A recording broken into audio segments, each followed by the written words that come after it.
Hello, everyone. Are we on the internet? Can you hear us? I hope so. If not, put it in the Twitch chat and let us know. Otherwise, we're just going to keep talking. So welcome to tonight's show. It's the third episode of The Wanderers of the West Coast. We're excited that you've tuned in for our misadventures in the world of Thalia. I'm going to kick it over to our dungeon master for the evening, Matthew of the Five. Take it away. Hello, everyone, and welcome. I'm Matthew of the Five, your dungeon master. We will be once again traveling to the land of Thalia and Badger Point. We left off last session, and the party had found themselves in mysterious circumstances, indeed. Even now, as they wander across the strange demi-plane that they have been trapped in by mysterious kidnappers. A blizzard, not a blizzard, a storm rises and begins blowing sand all around the party. What once was still becomes a flurry of sand blasting in your faces, and you guys feel pretty uncomfortable. It's not causing you damage, but it's definitely like getting in your eyes and your cloak and stuff like that, and whooshing you around, and your feathers, of course, blathers.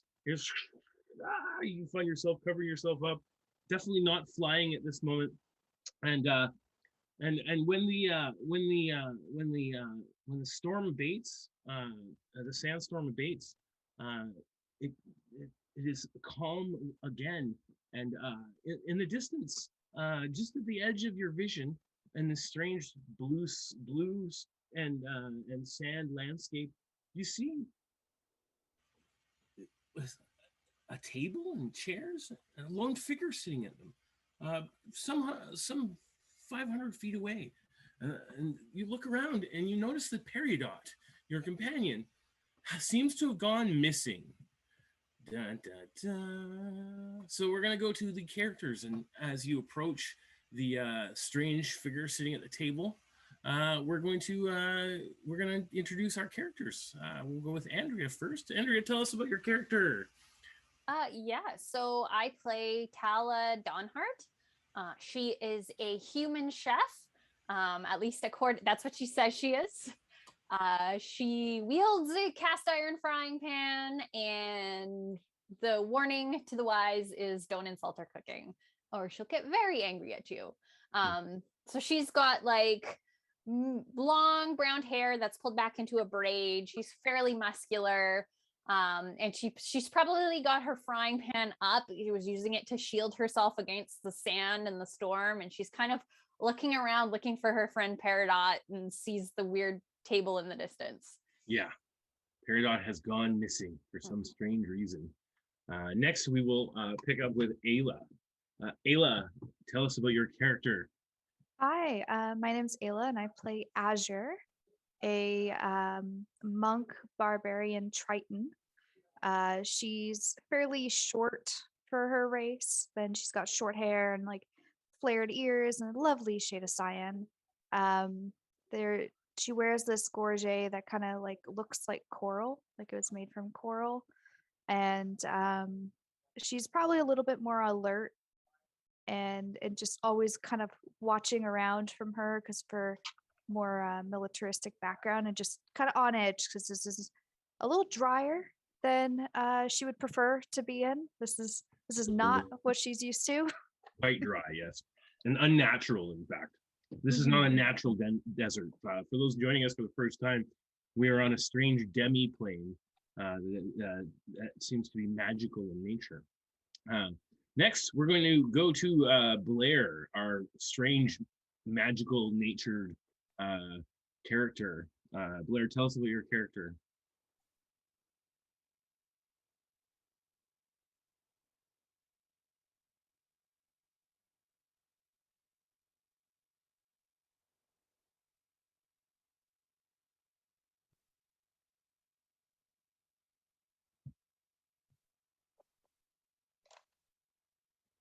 Blair, 1 second.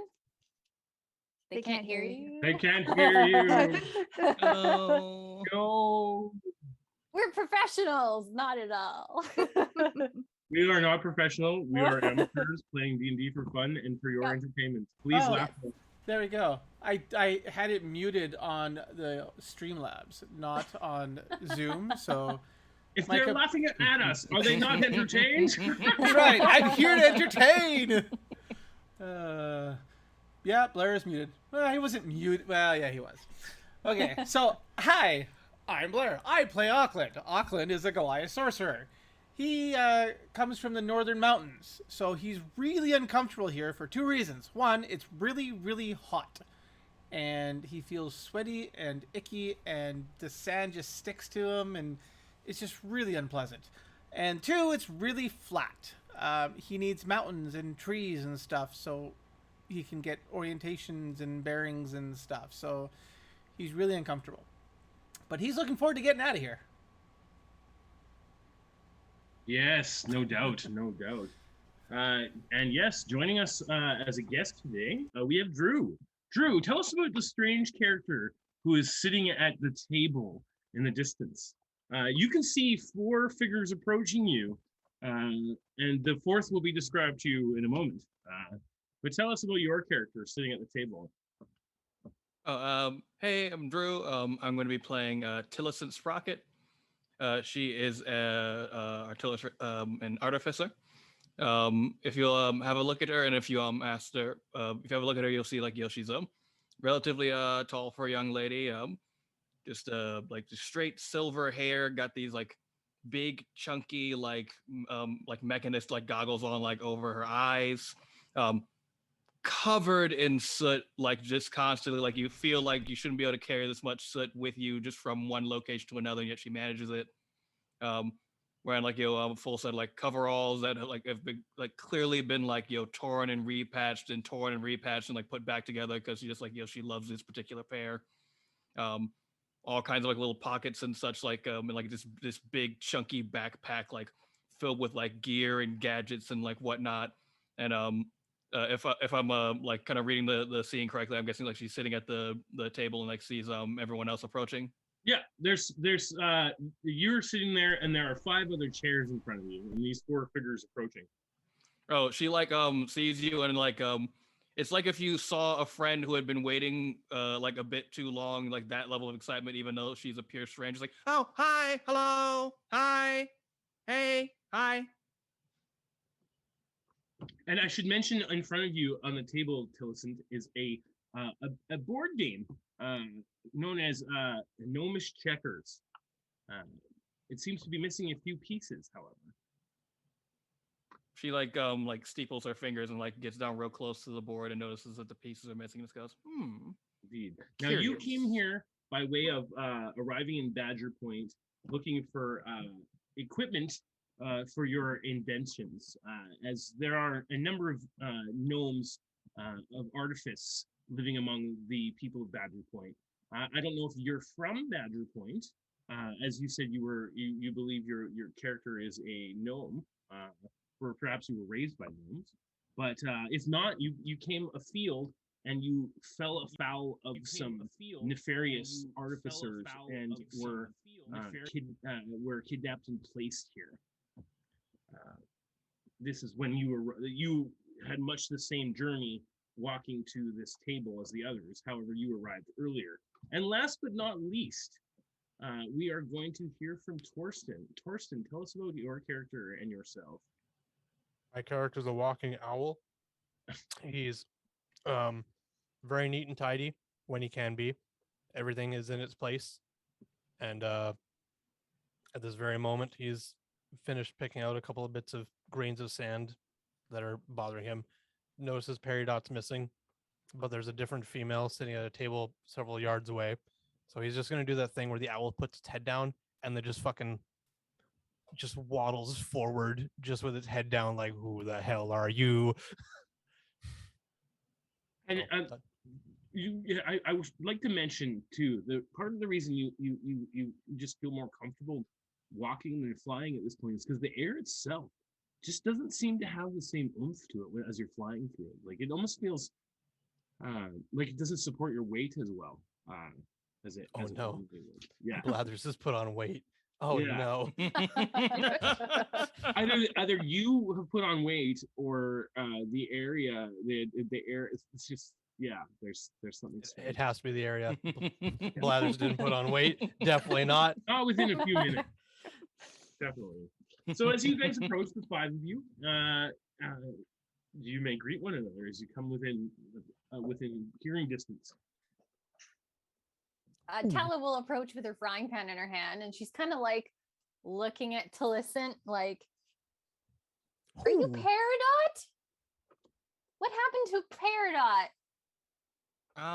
I am not Peridot. I am no manner of precious gem. My name is Tillicent.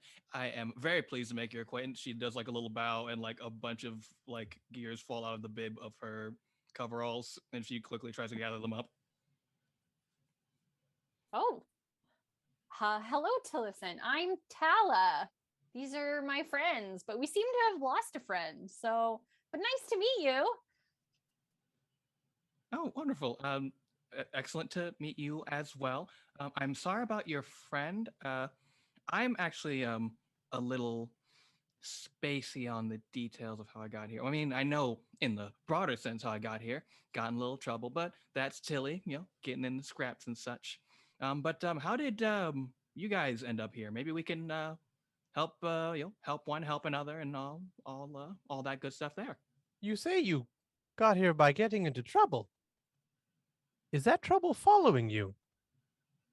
In fact, Drew, the last thing Tillicent remembers is waiting in a basement below one of the mushroom villages buildings, and suddenly finding yourself drifting off into a reverie as someone seemed to have enthralled you. You do not remember what happened next, but you woke up here. You were not put to sleep as you are an elf, but you did get enthralled. The enthrallment seems to have made you forget what happened next. So you were magic. Magic. Oh, yeah. Magic happened. Magic happened. All right. So I turned to the talking owl. I will say my avian compatriot, my avian compadrian. Not fully sure. Gonna have to give you a real hard maybe on whether or not said trouble is following me, but I'm at least 67% sure that they're not. I think you can give it a hard think. Perhaps roll an insight check. I will do that. Trying to recall the last moments of your consciousness before you arrived here. All right. That's going to be a 13. A 13. You hazily remember seeing a strange looking gnome who looked very much like the gnome that you saw plastered all about town on every billboard and stuff, who seemed to be the king of the town. However, this gnome was not dressed as like the king was at all. They were dressed in wizardly robes, and they seemed to have a shadowy nature about them. There was suffused with shadows around them. And when they saw you, that was your last memory. And you seem to recall they might have cast a spell on you. So Tillicent kind of like perks up and like as she like sort of remembers this through the haze and goes, yes, a memory has returned to me thusly. I do remember seeing a man who looked like our king, the Gnomish king, but that was not the Gnomish king. Possibly he was not dressed as a king, and he practiced strange magic, which I'm not quite privy to what the king gets up to in his private hours, but I would imagine is not his whole deal. So that was a bit strange, but I can give you that at least as some information to go on. Does that help at all? I hope I'm being helpful. Blathers like slowly reaches into his pouch and pulls out a bit of rations. She looks at that and like she looks at that and like a full like drool glob like falls out of her mouth. I think I'm gonna go just up to Tala and kind of be like, "Hey, do you think it could be that brother Oh, that he yeah. mentioned? He did mention a brother. And if he looked like him, Or could the king have been lying to us? He none of seemed us." like a pretty dopey king. Mm, He Well. he was a bit of a fop. He seemed intelligent, but he seemed a bit of a fop. Well, if you are looking to leave these sandy dunes, we as well are looking to leave, to the best of my knowledge. Come along. Why did you feel comforting to sit in this chair here, however? Well, chairs are a device designed primarily for sitting. It is their primary function and how they're operated most efficiently. And I do love operating things most efficiently. And it's I also see a quite chair and it comfortable. needs to fill my bottom. Something that strikes you as interesting, however, Blathers, as the game of Gnomish checkers on the board is missing exactly 3 pieces from the white set and 2 pieces from the black set. The other colors are all fully there. As the new girl is telling me about how chairs work, and Blath is just thinking to himself, he's like, "That's on me." After realizing what's going on with the board game, he'll just kind of look back over at Tala and Azure over in the sand and just kind of, were you two not inclined or interested in that chessboard game thing in the room?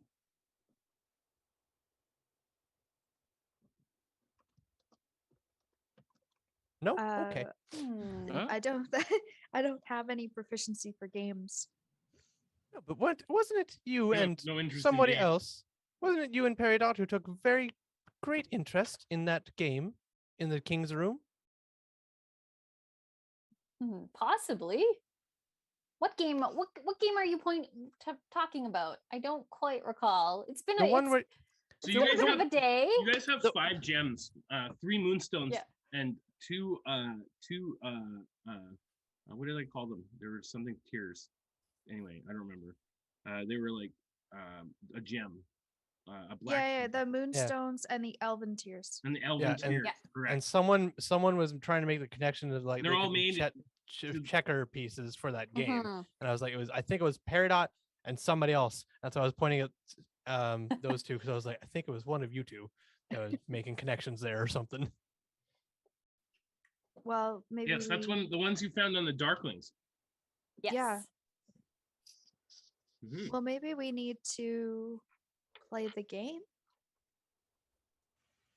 Do you know how to play? What was the Gnomish shortened version checkers. of your name? Sorry, trying to read it here. Oh, Was it shortened Tilly or yeah, what was Tilly. it? Yeah, like I would assume like as she's like introducing herself, she goes like Tillicent, you can call me Tilly. Tilly? Okay, sounds If good. you're friendly, I don't know. Maybe I'll are you friendly? look over at Tilly and just, do you happen to know how to play that game? Provided all the pieces are in order. Oh, most assuredly, yes. I'm quite a whiz at it, although I can never really beat Papa Sprocket. But yeah, I'm pretty good. Blathers like takes 2 bobbing heads back and looks over at Azure and Talus. I have no idea what I'm doing with this game. Let's just give her the pieces. Maybe she can figure it out. We're Have to make her any- play against herself? DM, have look any like of the there's rest 60. of us played this game? No Miss Checkers? Let's knowledge history check. If you've played it Knowledge. or have some experience with it. History. Oh. If you're not proficient in history, make an untrained intelligence check. 5. Nope. 18 for Tala. Tala, Natural you've w- played Natural Gnomish 1 Checkers. for Blathers. So Gnomish Checkers is a game that can be played with 2, 4, or 6 players, and you each take a side or army and attempt to defeat the others by jumping over their pieces and kinging and all that other stuff. Fancy details. I know how to play it, but I'm not going to get into the deep explanation of how to play gnomish checkers. It's Chinese checker. Tala will come Uh. over to the board, to the table, and she'll kind of lean over and look at And at the board, missing pieces. Yeah. and she'll be like, "Oh, I've played this. I've only ever played myself, though, based on what I read in books. So I've never actually played against somebody, but I'm willing to try." Yeah, you're not proficient, but you could make you could make an untrained skill check. Anyone could make an untrained skill check, and you know the rules well enough to play. However, there seems to be only 5 of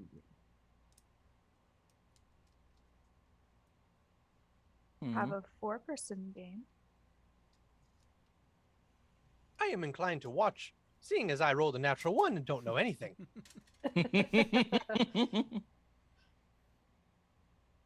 I mean, you've heard of it. You've heard of gnomish checkers. Mhm. And I'd recognize it from being in the king's room, but it's just But- the pieces of wood to me. Yeah. Could I roll to try to teach Blathers? Like in the way that you try to rushingly teach someone a board game? You guys have all the time in the world. Doesn't seem like anyone can go anywhere. So, you want to try and teach them? Lathers is very willing to learn. All right, what would I roll for that? You can make let's say to kind of give them a crash course in the game. I'd let you make an intelligence check to teach them, and they need to make an opposed wisdom check to comprehend your teachings. All right, let's do it. Okay. If anyone is proficient in dragon chess, they're also proficient in this game. Dragon chess. Nope. No. I That do seems a like a real random bad thing. job. Uh-oh. Oh no. Well, we can still roll really high to help counter your really Yeah, bad teaching. potentially. Oh, what Roll you the- really One meant thing you was recognize too is that you still the one thing, Tilson, you recognize is you've never had a full set of pieces, and you don't know that these people have other pieces. So you'd be like, well, I can't really teach you without pieces. The pieces are missing. Yeah, so I What guess did, what did you end up rolling? I rolled a natural 1, my dude. Oh, Explanation makes Solid. no sense. excellent. I rolled a You're 6. more confused. Like she's I'm, like, I'm, she's I like rolled a manically- 14.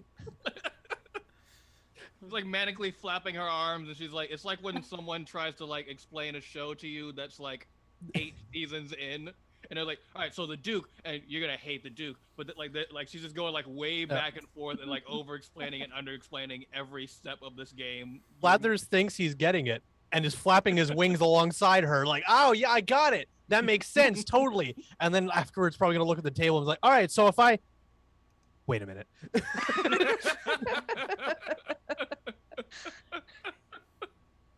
Tala's just standing there listening, going, well, Tala, do you want to try seeing if you can explain it to us a bit better? So no offense, Tilly. Tilly just has this big like shit-eating grin on her face. It's like, no problem. Tala will start like getting all the little pieces together and notice that there are some missing, and she'll be like, those stones that we collected, those fancy ones. And I think she had the elvish tears stones Yeah. on her. Mhm. So she'll pull those out. Do they match? And Blathers has the moonstones. Nope, Peridot has them. No, Blathers has them. Okay, Blathers has them. You got it. Timey-wimey stuff happens. Blathers is like, oh, I took these. Peridot must have dropped them, and I picked them up. Here you are. How convenient that. Uh, Yeah, okay, they- so you put them on the board, and sure enough, something happens. Ooh. Oh, it plays itself. In one of the chairs, a creature appears. Oh, what kind of creature? Hello, you want to no. play? Oh, Oh no. are you going Um, to teach us? It seems to be a gnome, in robes, with sort of purple energy, shadowy energy suffusing around them. Tilson, you recognize this gnome, but immediately you all recognize that this is not actually a person, but some sort of image spell, programmed image spell. It says, "Yeah, I love to play. Gnomish Checkers is one of my favorite games." For those who don't know how to play, can you show us? Oh yeah, I'd be happy to. Y'all want to play? If you beat me, I'll give you a prize. Do we all What's have to the beat prize? you, or just one of us? I mean, I don't think any of you can beat me.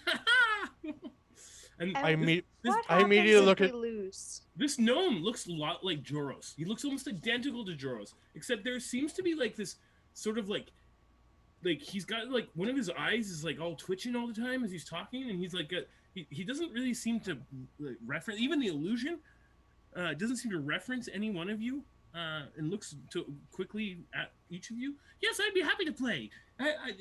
This is how you play, and it gives you a crash course in the game, and says, "Okay, all right, who wants to play then?" You said I there mean, was a I'm- prize, Yes, I'll give you a prize if you can beat me. but what is it? You're never gonna beat me. Now, what happens if we lose? You notice that it seems to have a programmed nature to it, Mhm. as if it's on a loop. It just says the same thing. And she's like, "Oh, I'll play. You want to play a game? I'd love to play. I think the You're never gonna beat me." It's the same loop Yeah. over and over. Yeah. I think we would have the best chances of all of us play than one. Is that even possible with this game? Yeah, it's a 6-player game. It can be a 2-player, 4-player, or 6-player game. Ah, It can be a 3-player game even. We may have better chances, but I don't know. I'm brand new to this game. Yeah, none of you have any idea how to play. You can use your intelligence bonus, or you can try to cheat by using your wisdom or dexterity bonus. I will try that. Me too. That's the only way I'm doing anything helpful in this, because my intelligence is a negative. So. Yeah. Mine too. Blathers will do his best to play the way Tilly taught him, and Okay. be open and honest. All right. I'm gonna try and Uh. play not to win, but to help whoever has the best chance of winning. Okay. Because Sitting in but this strange demi-plane desert with the red marble table in front of you, playing Gnomish checkers, I need you each to roll a skill check. Let me know first. We're gonna go around and roll. We'll start with Torsten first. Torsten, I want you to roll. Tell me what you're rolling. Are you rolling intelligence, wisdom, or dexterity? If I want to try and do this properly, it's which roll? Intelligence. Intelligence. Okay, so just straight intelligence check then. Okay.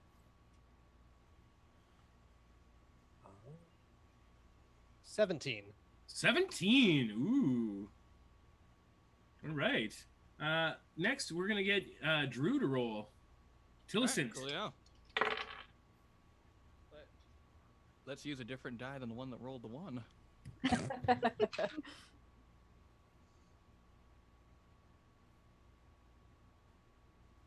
Oh, that one. Let's see. Looking at the scales, pulling up the scales. That's going to be a 23. Ooh. Nice. wow. Feel like Auckland's going to be helping Tilly. I don't think Auckland's gonna be helping anybody. Can I say for flavor, Tilly just cracks her knuckles and like rolls her neck and then Yeah. like squares up like onto the board and like you can almost see like the math equations like going past her head like Beautiful Mind style. Yeah.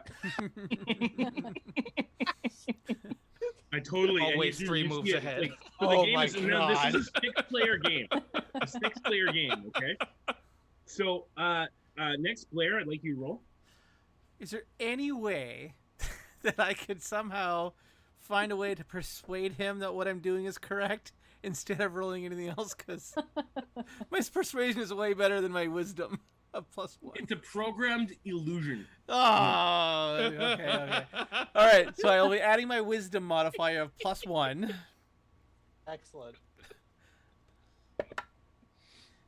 16 plus 1, 17.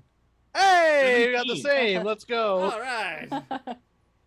Okay, Ayla and Andrea. All right, it is definitely going to be a wisdom. Yep. Yeah. Okay. 17 plus 2, 19. 19. Doesn't notice you cheating. Okay. Tala will do intelligence based on her having played the game by herself Mm-hmm. in her tower for a whole 7. You get you do not get caught. Well, wait, you're just playing intelligence. Did you use intelligence? Yes, intelligence. Okay. She's So, yes, playing so as well as she knows. you play very poorly. You're the first one eliminated. Oh, I don't know how I did that. Oh, this is much harder with opponents. Blair and Auckland and Blathers stick in there a little longer. Ayla, through your knowledge of strategy and military conquest, you are able to stick in there to the last. However, you find yourself eliminated, and unfortunately, Tillicent, you are defeated at the last 2 pieces. It almost goes to a stalemate, but the illusion is able to defeat you. See, I told you. I'm bored now. We'll play again tomorrow. You have a good day. Whoa, wait, who? How do we know when tomorrow is? The time does not seem to pass. The illusion disappears. We should all Brothers. just get up from the chairs and then sit back down and see if it thinks it's tomorrow because it's a programmed image. Sure, let's try it. That's not a bad idea. Yeah, I follow suit. Okay. You all get up, look around, and you sit back down again. The programmed illusion does not return. Ah! Oh. It Do was we a maybe worthy need try.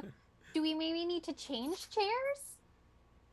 Maybe I need a different color. No matter what you do, you try fiddling, you move all the pieces around, and you guys no matter what you do, nothing happens. And you guys find yourselves sitting around for hours, unable to figure out what to do. 12 hours passes. What would you like to That's be a long doing time. at that time? Yeah, 12 hours passes. You can feel I'm- it pass. Not exactly, like you don't know. You're tired. Let's put it this way. You feel like you've been awake for a long time. If nothing was happening with the table, Blathers would probably have spent his time just taking out every single item from his backpack and just laying it all out neatly and just organizing everything. It's like, okay, I have everything. Excellent. And then putting it all perfectly back in place. And So that's other than the probably what he would table have and done. the game board that's carved into the table, like it's actually carved into the table and holds the pieces. It doesn't seem to yeah, unless you could investigate around or something. The table's quite large. It's very big. But yes, you lay out all your stuff and do it. I think Azure would probably either, just like go through the motions of all of her stances and attacks and that, like just to kill time. Mhm. And then probably patrol. Like just keep the table and everybody in sight, but just do a big circle. Yeah, you do. You patrol around, and the windless sand and the unnerving sky, not quite blue sky, just creeps you all out the whole time. It almost reminds you of being in an undersea trench, Azure, where most life the undersea life is just dead, and the water is still because of the lack of currents. It's very unnerving. Another 12 hours passes. Do you guys rest? Yes. Yeah. Yeah. You Yes. take watches, nothing happens. After 24 hours, you figure. You sit down, and once again, the illusion appears, just as before. Aha! You want to play? Yes.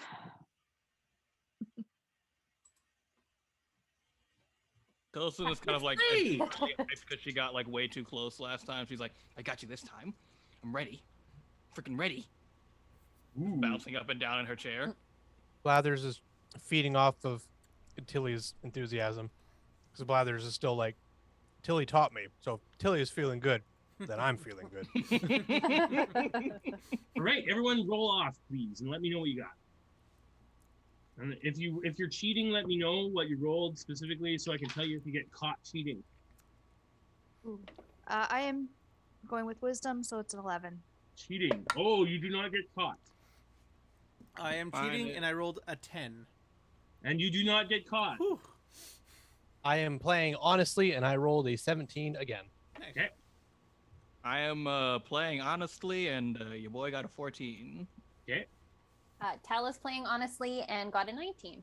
Ooh, Tala, you end up defeating the illusion. You are the only one that is able to defeat the illusion, and it screams, "Damn you! Damn you! Damn you, Jonas!" and disappears. In anything happen around us? Yes, I'm about to show you as I have to get into my and as the illusion disappears, the ground to the east of you, or at least what you figure must be east, because that's to the right of you on the screen, Obviously. sinks. Oh no. And a hole Oh appears. man. Oh. Ooh. Is that supposed to be my prize? I'm a little Bla- disappointed. Blathers immediately throws out his wings like, the ground goes out from underneath me. I'm fine. No, not from underneath you. It seems to open into a large tunnel, about 15 feet high, and seems to descend into the ground. I mean, I guess if that's the way out of here, that would be a good prize, right? Right? Mm-hmm. I don't like being trapped places, so I kind of feel like we have to go down this hole. I don't think we really have another choice option. That does seem accurate, but Tilly, also noticing that Blathers seems to be capable of flight, gets like silently closer to Blathers just in case. Blathers is just gonna slowly move over to Tilly and is like, "Don't worry, we shared food, and you taught me how to play a game." And Blathers will like hop off the ground for a little bit and just like lightly rest his talons on her shoulders. If all else fails, I have you. I don't know for how long, but I have you. Tilly looks up like kind of starry-eyed, and then just like from her pack produces a small notebook and like flips to a page that you see just says friends and like has 2 tally marks. She just puts a 3rd one down. You fit very Oh, well in our no. group. Oh no, that's so sad.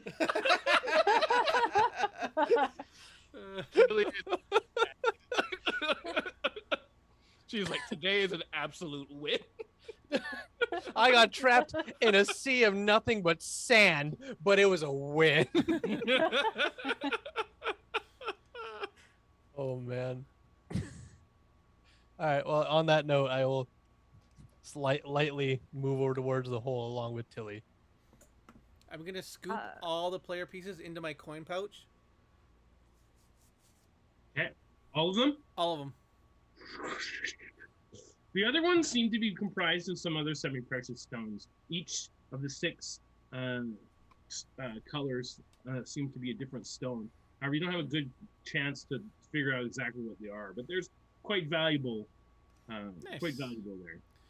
Nice. So that was Ooh. Gnomish checkers. I gotta put a note in there. Is the board like inlaid Embedded like, in the into table. the table, or is it?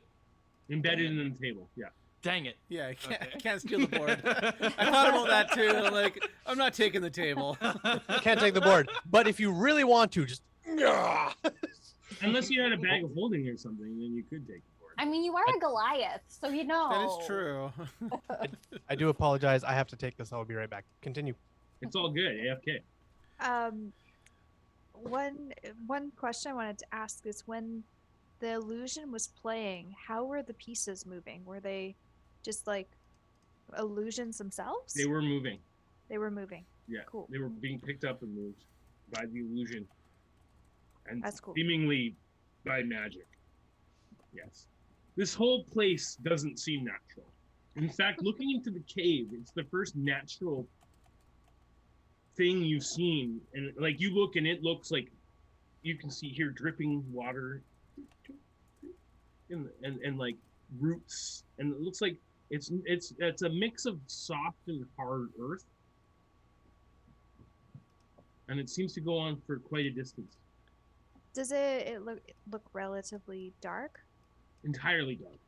Okay, then I think I'm gonna reach into my bag and carefully pull out like this little globe that I have that's Okay. like very light, almost see-through kind of thing, and It and has just it has like a little floating fish in it.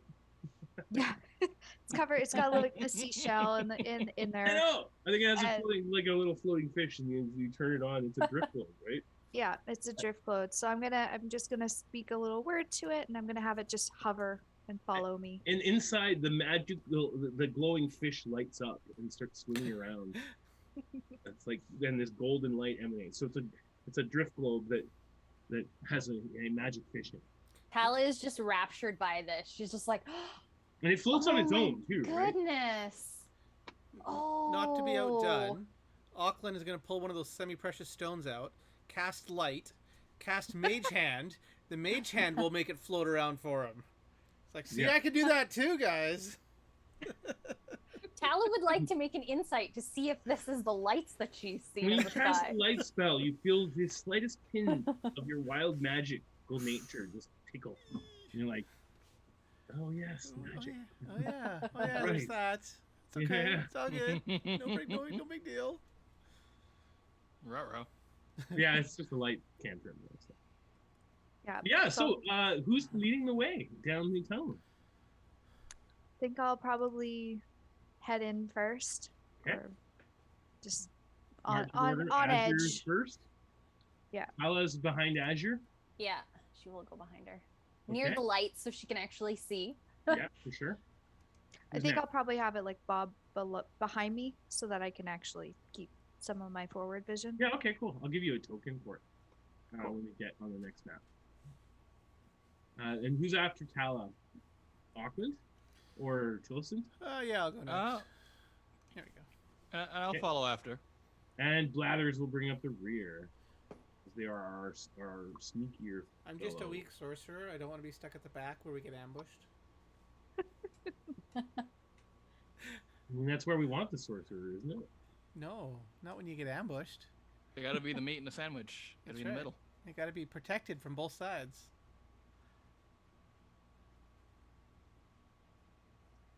Okay, so you guys travel down this earthen corridor. You travel for quite some time. You figure probably about you figure you probably travel about a quarter mile in about 20 minutes, half an hour.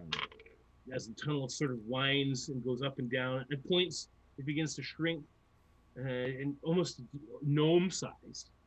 And at other points it widens to be 20 feet wide. It seems to have been dug by clawed paws, burrowing creatures, perhaps badgers. It takes everything in me to not start singing the Badger Mole song. Badger, badger, badger, badger, mushroom, mushroom. You guys arrive at a crossroads, and you see ahead of you, to the left, a collapsed corridor, and to the right, a collapsed corridor. Heavy stone in front of both passages. You hear in the distance a chittering sound. But you can't quite make out where it's coming from exactly. Peridot? Peridot, this is that isn't- you? Well, this isn't much of a prize if it's just a dead end.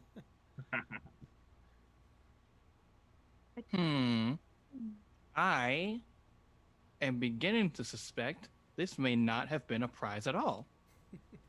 Oh, You've been had. what a waste.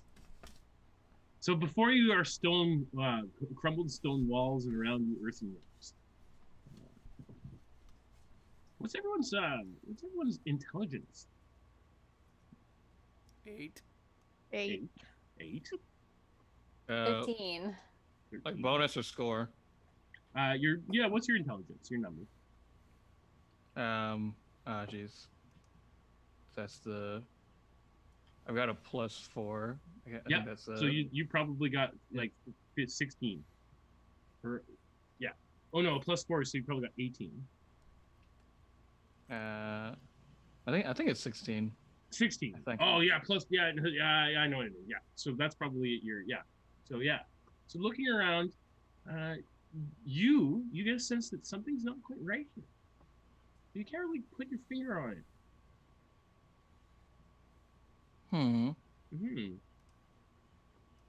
Guys, something's definitely wonky with this cave. You have spent a lot of time around gnomes, and you know they're known for magic. Yeah, gnomes, we generally do a lot of magic stuff. A lot of it tinkering, but still can be, getting into crazy stuff with the geology of place. Maybe we should kind of mess around with that a bit. The forest gnomes tend to do a lot of illusion magic and stuff, and Spruikniblin, of course, are known for their secretive nature and non-detection and what's it called? Misdirection magics. Oh, I think we might be in an illusion, or at least some kind of variation of that, possibly. Possibly, yes. I'd give everyone an investigation check or an untrained intelligence check. But could I dang it, I think I've got something. Oh, what? I think you might. I think I might know what you mean. Are you talking about Stroke of Genius? I don't know if you have that ability yet, though. No, not that. I'm thinking about can I use my my daily infusion to make a wand of magic detection? So not currently, because you've probably already chosen your infusions, correct? Right. Yes. Yep. So you have infusions currently made. If you wanted to stop now and take the time to make one, I think it takes a short rest to make an infusion, though. Do we have time for a short rest? I mean, we've been walking down this corridor for a while, so you guys have been traveling rest. for quite a long time. Yeah. I would be up for a rest. It's more an RP choice than it is nothing's chasing you. So. Oh, yeah. Yeah. So guys, if we're if we're cool to chill for a little bit, maybe trade some stories, bond or whatever. I could probably whip up something that can at least tell us what kind of crazy magic stuff's going on. Sounds good to me. Good. You can use a rest. I'll cook some of my special brownies up while you're doing that. Mm-hmm. Wait, brownies or special brownies? Well, they're brownies. What makes them special? I mean, they're brownies. What makes them special? That they're brownies. That I made them. Yeah. So you guys, Thalia, you get to cooking. You make some special treats even now at this point. What is everyone else doing? I believe that Tillicent, you're making a wand of secrets. So I don't know offhand, but I'm just going to say yes. You can do that in a short rest, right? What direction was that sound coming from? The muffled crying or whatever it was. Oh man, I forgot about that. The chittering. What way was it coming?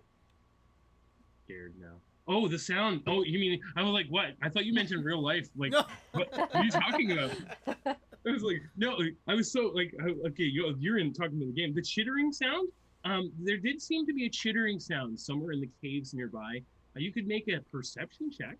Okay, I can make a perception check. Yeah, please. Might not please be a do. good one, but I can make one. Anyone could make a perception check at this point, too. Yeah, I'll do one too. Ooh, Well, you- 19. taking your short rest. So Auckland, you are 15. perceiving, listening around as you guys are resting. You can hear those chittering noises seem to be coming from the north. Okay. So I'll And cast you notice Mage something Hand. about the sound. It doesn't seem to be as muffled as it would, as you'd expect it to be. Well, I'll use Mage Hand because I mean, sorcerers don't have strength, and Yeah. start picking up the rocks and move them out of the way. See if we can get through there. So you mage hand and pick up a rock and move it away, and as it moves away from the wall, it disappears. Oh, well, it seems like a slow process. You'll actually get up there and start pulling the rocks away. Okay, so as you pick up the rocks, you toss them aside, and you're exerting yourself more and more. And you're just like heaving, and you get really into it. I need you to roll an athletics check. As you're just like Athletics. you're in your Goliath glory at this moment. 8. And 8, and rolled you're a like, 3. and you exhaust yourself. You like fall to one knee. And you're like, and you look over where you dug the rocks out, and you look around you, and you see no rocks on the ground. But you're exhausted. But does it look You like look at rocks. I pulled rocks out? Or It doesn't. So you're looking, and it's like, like when you're looking at something for a really long time, it's all the same thing, Yeah. and it starts to look confusing. You've spent the last like 20 minutes moving rocks, and you don't know if you moved any rocks. You're like, yeah, I remember moving them. I'm definitely tired. I definitely like my muscles are sore, right? But yeah, there's no rocks that you seem to have moved. You have not displaced any rocks from the wall. Well, being a And you're magic totally user, confused by it. I'm assuming this is an illusion, so I'm just gonna walk through it. You can assume at that point that it's an illusion and walk through it, yes. So at this point, everyone else resting, Does anyone you see walk me? through. Does anyone see me disappear? Please, someone see me disappear. No, I was- what's everyone's passive perception? All 12? right. Was I being stealthy? No, I wasn't. No. 11. 13 for Blathers, who has come out of his daydream. I'm going to and say is like, when it's got a "Ooh." higher passive perception than 10 notices this happen. Okay, I'm probably gonna start walking towards that wall. That's I okay. will. 'cause as Blathers that will happens, also. Auckland steps into the room, and you Oh. hear the buzzing sound get really loud. You pass through an illusory wall, and yes, you all notice. But at this point, I need you all to roll initiative for me. Oh, I came back at the perfect time. Oh boy. Auckland wandering away. That never happens. So if So you just- roll initiative and put in your own number for me, that'd be great. So just for my own clarification, I'm assuming we went down the hole and this is basically what came So- out of it. We were taking a short rest, which we have not taken. Tillicent sat down, and you would have had to dispel one item. So whatever item you dispelled has been dispelled, Drew. And you begin making your wand of secrets, but Auckland has now triggered the combat. So Auckland, as you walk in, you see Auckland! My bad. these Auckland. mud hives that are piled up on the ground, and you can see in the ceiling above you there seems to be these small holes that look like they're about the size of a tiny sized creature. Tiny size holes.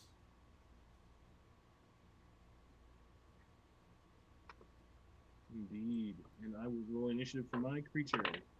Has the Alright. wall come down, like, or is it still The a wall is not gone, so anyone that has not disbelieved the illusion yet still thinks that that is a solid wall. That Auckland walked through a solid wall. So It no happens one- all the time. No one noticed Auckland walk through the wall. You notice Auckland is missing. You no one saw them walk through the wall. So no, yes, you do not. You still need to make a new. Anyway, let me just keep To going. clarify, you said if we had a Mhm. passive perception above 10, we noticed you walk through a wall, or did I No, mishear that? above 10, you notice he's gone. Okay, Above just 15, just that you he's know gone. You saw him walk through the wall. Okay, gotcha. Gotcha. Does anyone have above 15? No. No. Nope. I might. Hold on. Let me check. You're the one through the wall. You notice yourself walk through a wall. I notice I'm through. Oh no! Oh no! Have you, guys? You're taking some time to really notice yourself. Okay, so Bro. Listen, you're not surprised. You notice Auckland is missing. Oh, there were more of us. The largest one is gone. You guys said you lost someone earlier. You guys just kind of losing people periodically, or It seems to is, be that way suddenly now. Can I use like a survival check to see if I see footprints? You can make a survival check, yes. To be fair, Auckland has a habit of wandering off. Now that But- that will be on your That turn. Where is he true. went, So Okay. to be fair, Azure, that would be on your turn. It's Tilly's turn. Sure. Oh, okay. Oh yeah, we are in combat now. We are in combat. Oh, right. Yeah. Did I manage to finish the wand I was working on before? No. That Dang. would have taken a full short rest, which we have not gotten. It's been about 20 minutes. All right. So what I will do Auckland. instead is, let's see. Do I have a spell for this? I think that would work well.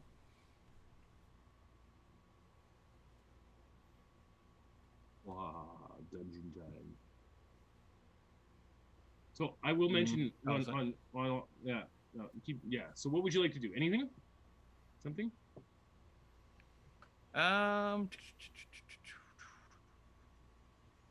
Can I just like on my turn like get up and start kind of like can I like at least like safely say like I knew that he was like digging at the wall because that had to have made like a Oh whole yeah, bunch of you noise. watched that happening out of your peripheral vision. So you definitely recognized that they were digging at that wall to the north, and that's probably where they have disappeared to. You also know that there is magic going on here. You haven't been able to disbelieve. Out of game, it's an illusion.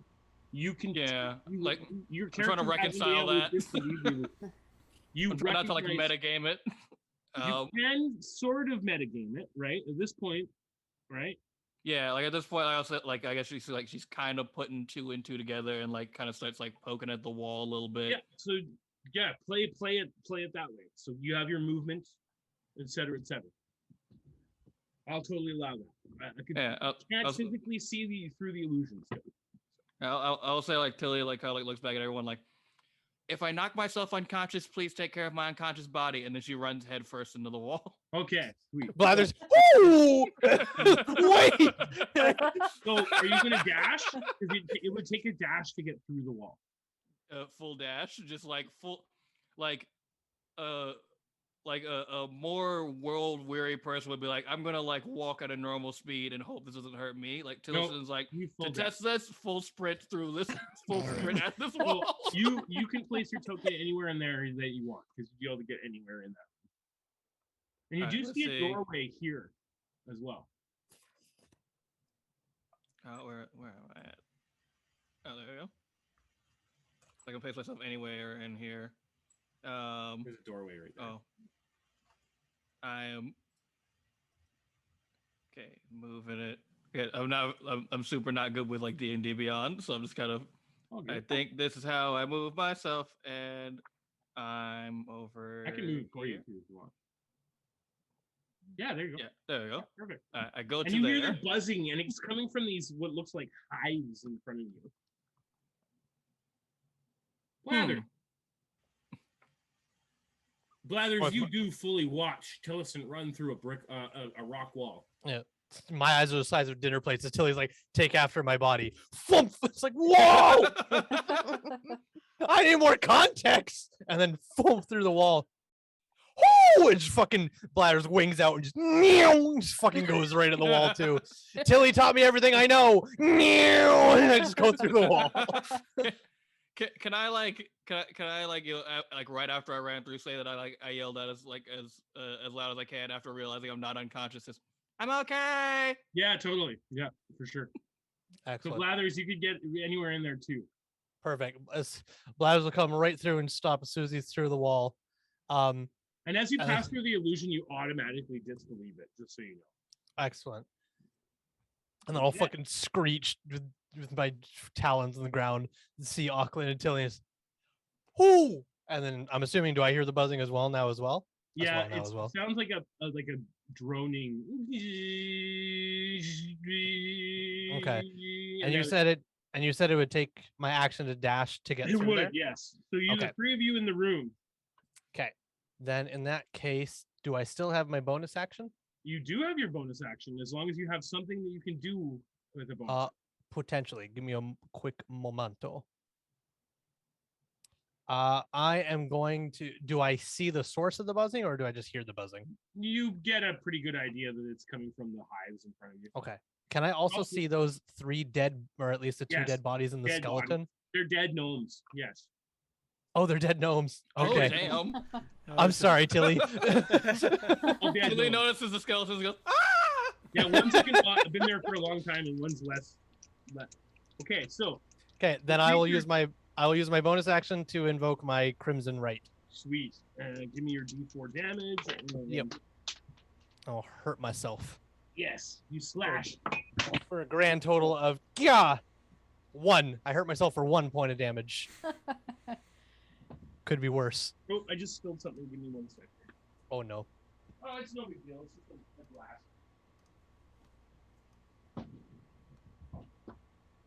I just don't need water to roll on my computer stuff. Yeah, that's never good. No. Yeah. So let me just set that up quickly.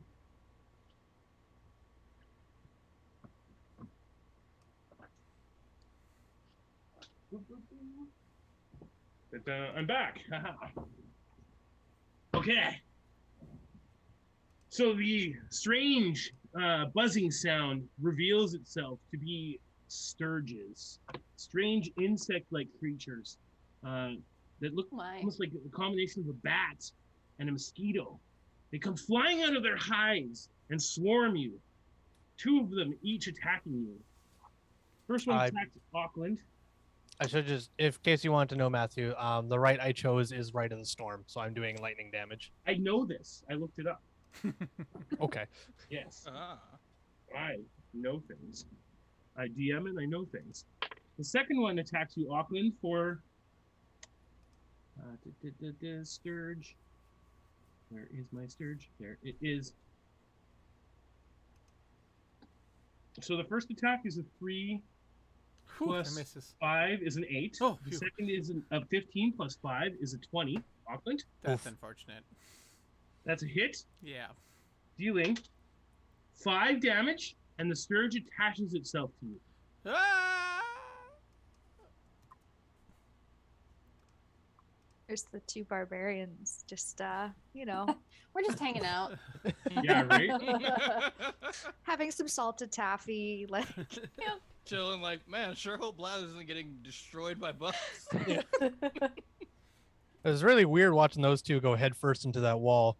It'll probably be fine. Okay.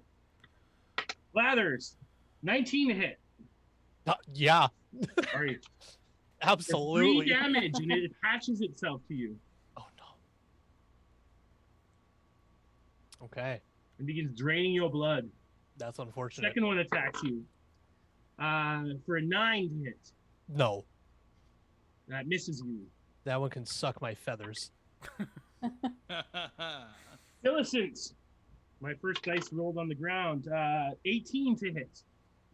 Oh, that super hits. That super hits. Dealing 3 damage, and it attaches itself to you. Ow, my body. So you guys just get swarmed by these strange blood-sucking creatures. Ah! The last one attacks you. That's a 9. I was 9 attacking Tilly. Tillison, yes. Oh, 9 9. does not hit. 9 does not hit. Okay, so each of you is hit once by these strange bug creatures. Azure, it is your turn. You cannot see through the illusory wall, Azure. can I hear like the scuffle? You that's sense what is going on, but you do not know what is going on because, as far as you're concerned, there is a rock wall, and all your senses tell you that there's a rock wall in front of you. See, but Azure's not very intelligent, smart. Exactly. Yeah. So What she's- a hurtful thing to say about yourself. Illusions are one of those great things in D&D where it's like characters still have agency to disbelieve them, even though their characters don't disbelieve them, right? So, yeah, so I assume like I think she's more on the mindset of like, well, 2 other people ran through it, Yep, so what's my chances? yeah. So you barrel through. She's gonna run right through. Okay. Straight And through into Auckland. I need you and Auckland both to make dexterity saves. Oh, Okay. dexterity. Oh, that's not going to be good. No.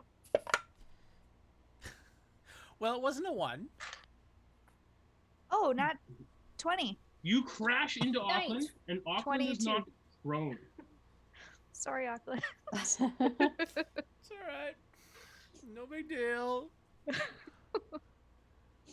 I guess I kind of see what's going around Yeah, me. so you're standing over Auckland, and they are prone in front, like below you. Is the monster attached to him also prone? You can see a creature attached to its neck, and no, it's not considered prone because it's considered attached. Okay, I think that's probably gonna be my first point of action of like Okay. something is on. Let's do this. So I'm gonna do So you can use your Unarmed. action to just detach the scourge, or you can just attack them. I was just gonna attack it. Please So- don't miss. Don't miss. So I'm gonna So use you an can't hit unarmed Auckland. strike. You can just miss the creature. Yeah, I'm gonna use an unarmed strike. Okay. 19 plus 4, 23. Hits, killing the creature outright. You hear Okay. a squishing sound underneath as the blood pops and splatters you in the face. Okay, and I'm also It literally gonna- gives a direct line from Auckland's neck right into your face for a second. Juicy. I get attack expression. I guess because I hit, I'm going to use my bonus action to attack the one that's next to me, right Sounds here. good. Yeah, it's flying in the air next to you. So 16 plus 20, dirty 20. 20 hits. All right. And On a roll, Azure. 1d4 plus 2, 8 damage. Dead. You like smack it out of the air. All right. Is there anything else? You still have movement. I 'Cause think you've I'm only gonna moved 10, 25. No, you've moved 30 feet. Sorry, my mistake. Yeah. Yeah. I'm gonna either way. I think I would stay here because Auckland's on the ground and I've already taken Blather's out just 2, got a so- thing in his neck, and you look back and you see your new friend Tilliston, who's also got a thing in their neck. Help! I think I look around. I'm just like, oh man. It not makes it again." your turn, Tala. So Tala, you don't believe you believe that the illusion's real too, but at this point you've seen all of your friends run through it. So Tala looks at her frying pan because she was working on her brownies, Fan brownies. and she looks at the wall. And yeah, she like looks you're at- literally still cooking it. Yeah, she looks at her brownies, and she looks at the wall, and she just goes, ah, and she gets up and she walks into the wall, All right, carrying sounds good. in her frying pan still her mixture that's still in there. Like not even you're like, I'm cooking this. I'm going to Yeah. use my weapon and I'm going to fight without making my food fall out of it. There are no compromises here. I will cook No. and fight. Yeah. 10, 20, 30. So you can easily get through the illusion and to right here, no problem. Sweet. Oops. Oh no, sorry. yeah, no, you can jump right through it. There we go. Right through it. I If you feel got like you're four- you're stalking like that big like. So you see one flying in the air and one attached to Blather's neck. Okay. The one that's on Blathers. Tala is actually, because she's got the brownies in her frying pan, Yeah. she Oh, pulls no. out one of her chef knives, and she's going Oh, to use no. that against. Okay, sounds good. Yeah, nice. I'd rather the frying Awesome. pan. You hold with one hand your frying pan and you draw out and stab with your frying pan's a reskin battle axe, right? The frying pan is a reskin Warhammer, I think. Okay, so yeah, so you can hold it one-handed and use a Yeah. dagger. Yeah, perfect. Yeah. And then. And are you raging? Not yet. No. Okay. Okay. But her chef's knife is a hand axe, so I don't know. Oh, a hand axe. Yeah, that's the short sword. Yeah. Same difference. Yeah. Okay. So 7 to hit. 7 misses. The Sturge flies out of the way. Okay, well, let's tell his turn. That is your turn, yes. Wait, All right. does it detach from me as it flies out of the way? No. Damn it. Auckland, it's your turn. All right. Well, I'm gonna have to use half my movement to stand up, Yep. and correct. then there's a Sturge right in front attached to Blathers, correct? There is, indeed. So he's annoyed that he got this thing attached to his neck. So he's gonna. Tillison's way in the back there, in the back of the room, you can see has also one attached to their neck and one swarming above their head as well. I think the one near. Well, I've already used half my movement, so I think the one on Blathers is probably my better option. Okay, sounds good. Yes. So out of frustration because this one attached to him and he's really annoyed because he hates mosquitoes, he's going to cast Shocking Grasp and try and grab this thing and just pop it. All right, make an attack roll with your charisma spell attack. My charisma spell attack. A natural 19. That's a hit. Oh. Nice. Give me your D8 for damage. My D8. And it also does not get reactions until its next turn. Correct. Oh. 5 plus... Oh, You plus, grab it plus and nine. squeeze, and it pops and explodes blood everywhere. It's like really gross. It was really satisfying, though. Yes. Just like... Tillicent. Did any get on the brownies? No. Oh, God. No, actually, Tal's got the pan like way out here. Tilted.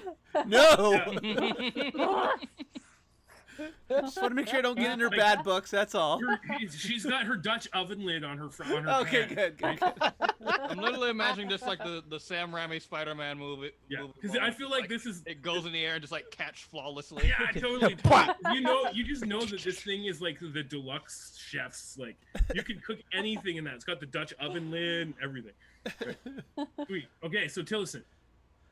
I'm gonna use the rest of my movement and just move. Oh over yeah, here. you. Oh, yeah. Yeah, Aqua moves over is there. anyone and Tillison's within right a 15-foot cube of me? there. we Yes. all are. Want me to say Aqua it? is. Yes, almost everyone. 15. Dang it. 15. Okay, Everyone never mind. is within 15-foot cube of you. Okay, then not that.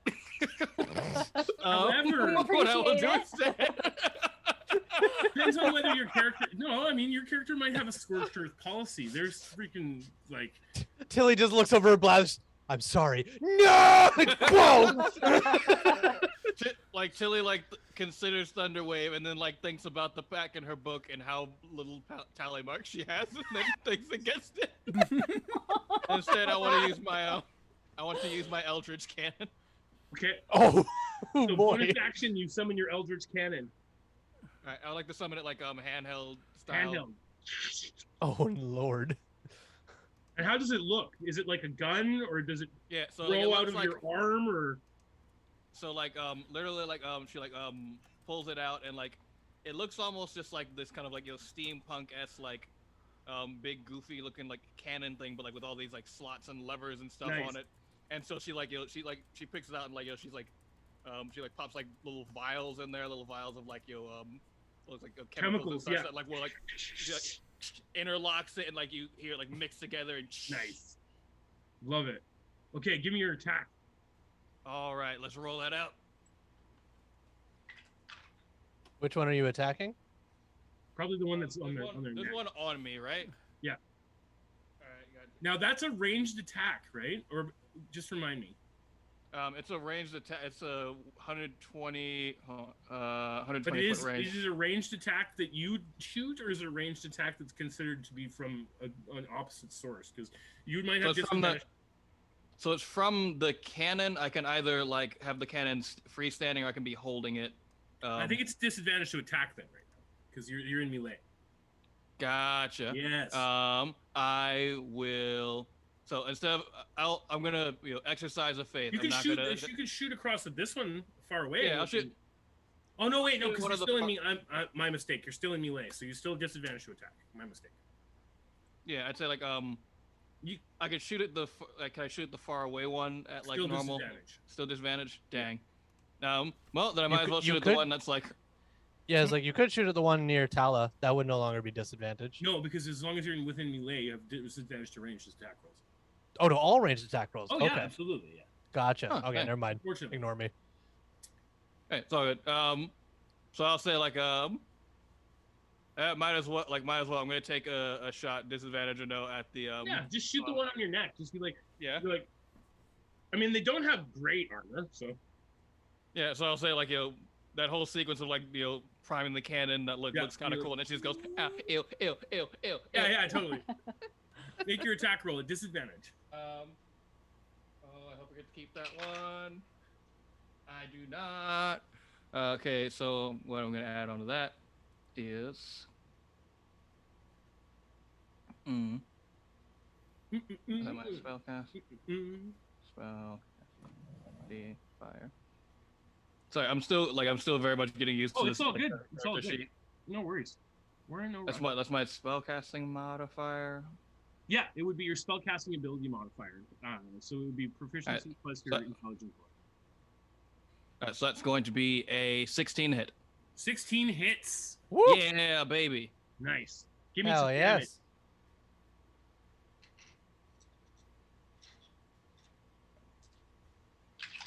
Now this part I know. That's going to be 8 damage. And how does this look? You just kind of like turn your. I get just like and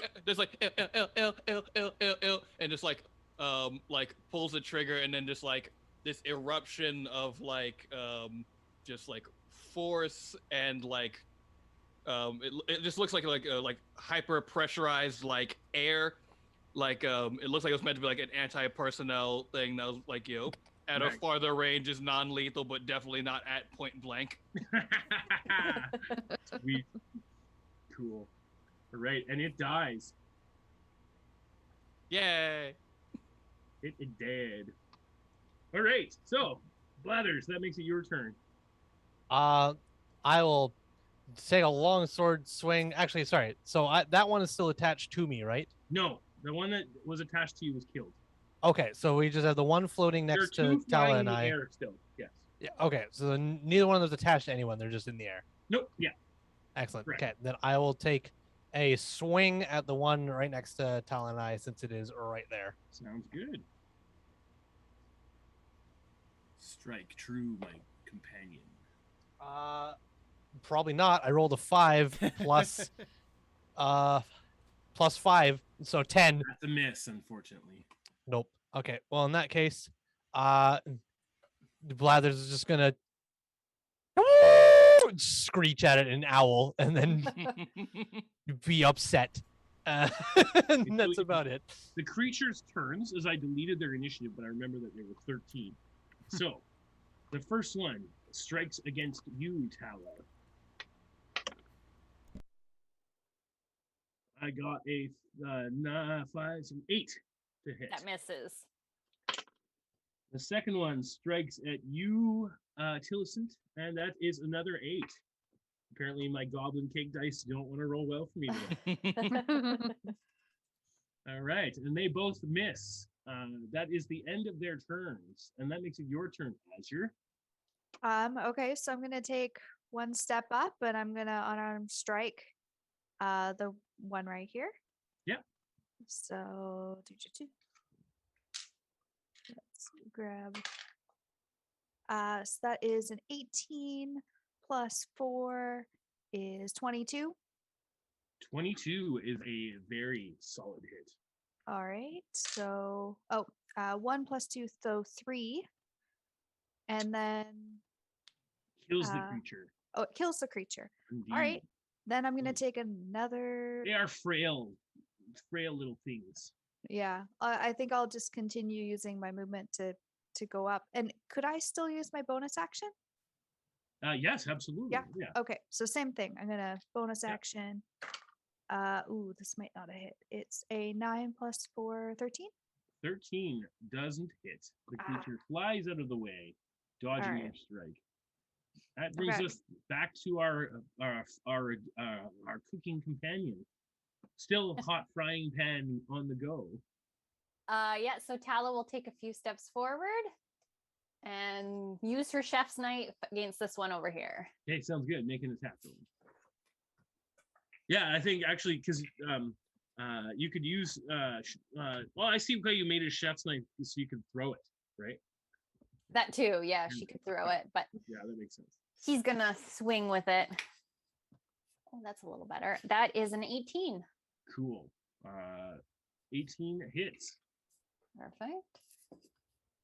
Well, you could call it a cleaver, a chef's cleaver. Actually. Oh, that will work. You should change it to a chef's cleaver. So that's 8 damage.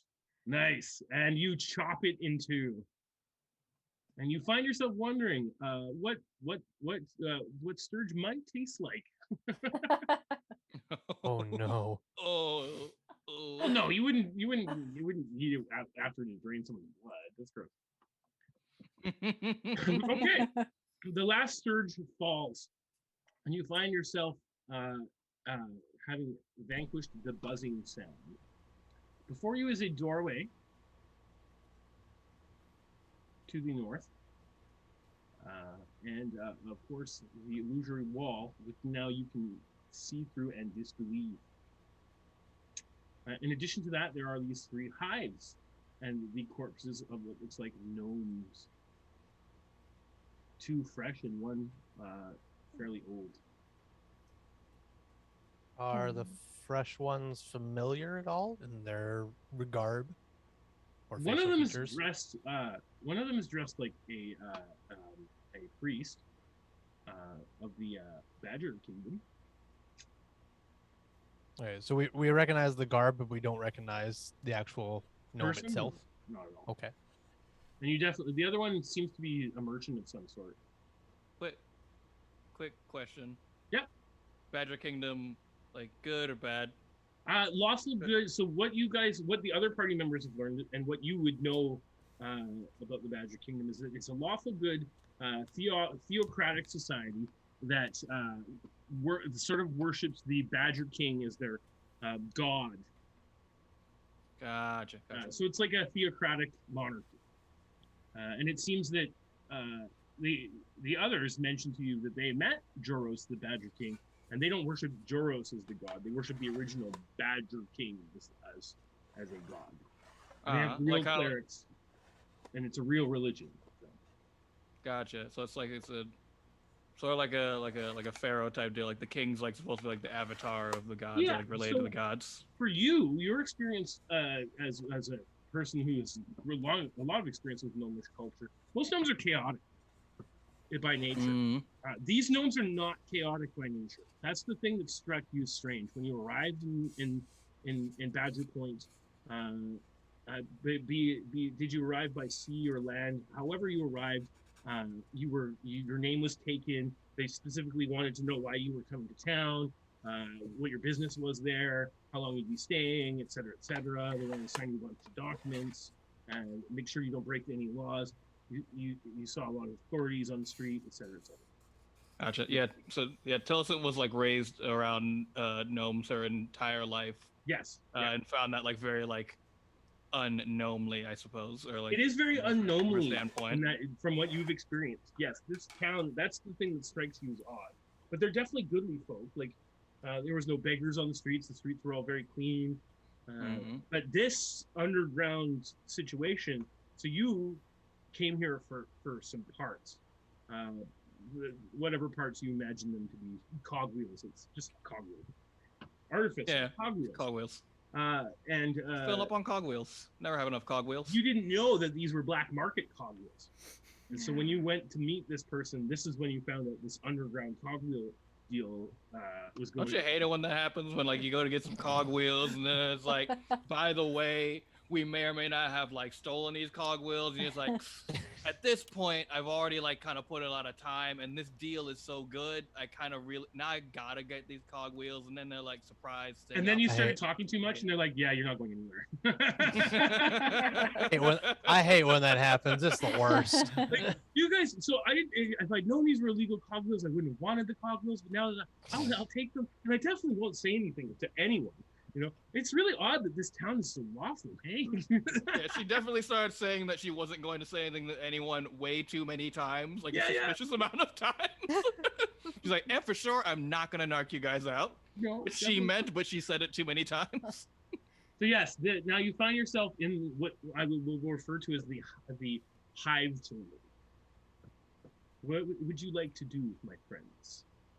The doorway in front of you seems to be comprised of a strange metal that you do not immediately recognize. How are you guys feeling? Like, does anybody need to take a rest? Peridot's not here to heal us, you know. You guys could back up and finish your short rest if you want. Well, we Ooh. have to restart it so I can get some hit points back. I'm down. You 5. can restart it if you want. Yeah. I do recall Tilly was trying to do something with that stick. Yes, you were trying to Like- create a wand of secrets. Taylor's like kind of like bleeding out of her neck, and like she's got that like look on her face where like her eyes are red, where like someone hasn't been crying, but like you can tell they're like trying to not to. And she's like, I could like use some of those brownies, like maybe a little bit of those. Do you want Well, fresh there's brownies or do you want yesterday's brownies? I will That's the take question. any variation of brownies at this moment, please. Tala will go into. She'll put she'll first wipe off her cleaver, like on her pants, Yeah. whatever, and she'll attach it back to her belt, and then she'll go in her bag and she'll pull out one of like yesterday's brownies, and she'll give it to Tilly. She just like takes it, kind of like plops herself down on the floor and like just nibbles on it, and then like kind of sniffles a little bit, like I'm fine, I'm cool, I'm good. Um, So you guys why- are able to get your short rest. Okay, You I are was- able to create your wand of secrets. Yeah. I will I say was- when you sorry. eat that brownie, when you eat Oh, that no. brownie, you get 2 temporary hit points. Oh, I thought you were. When you stopped and said like when you eat When you eat that brownie? I was like, oh I should have taken yesterday's brownie now. no! Hope you packed your bags, kid, cause you're going on it. Well, that's I kind of was- what it is. Yeah. That's Well, that you kind can of brownie. make, Oh That- no. It is How a many special creatures are brownie. you making right now, Chef Tala? Let's see. So we've used up her one of her 2 yesterday's brownies. Yeah. So we will say since it's a short rest, she'll do her special food. Yeah. And so she'll cook special food for 6 creatures. And at the end of the short rest, any creature who eats the food and spends 1 or more hit dice to regain hit points regains an extra D8 hit points Wow. I will do that from her then. cooking. Yeah. Solid. D8 plus your regular hit dice. So regular D6 plus my con. Yeah. Oh, geez, I rolled max on both. Which is Nice. unfortunate. 'cause Nice. I'm only down 5 hit points. I just got myself 16 hit points. So I'm similar situation. I'm down 4. I regained 12. Tala's a really good cook. So yeah, you guys can explore the doorway now. You can take a closer look at this room here if you'd like, or you could explore the tunnel to the west if you'd like. Sorry, just to confirm, Tala, that temporary hit points, was that just to Tilly or was that to everybody that partaked in the brownies? That was just to Tilly. Okay. So you oh, guys- okay. You had today's Tilly is brownies, special. which were the There's two. Solid. They have Okay. 2 different abilities: special treat or special food and cooked treats. Wicked. So- Okay. Special. Sounds good. she would essentially be making the brownies every morning, so she would have 2 of them on her all Yeah. the time. But the short rest is she has to finish the short rest for that one. So Solid. Perfect.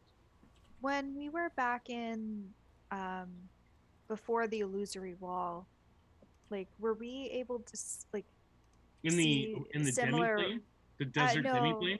no, like just back a little bit previous to this wall? Mhm. Did we like just seeing down the tunnel? Like, would we have spotted? Yeah, you can the see wall another that's- another rock wall similar to what you saw to the north.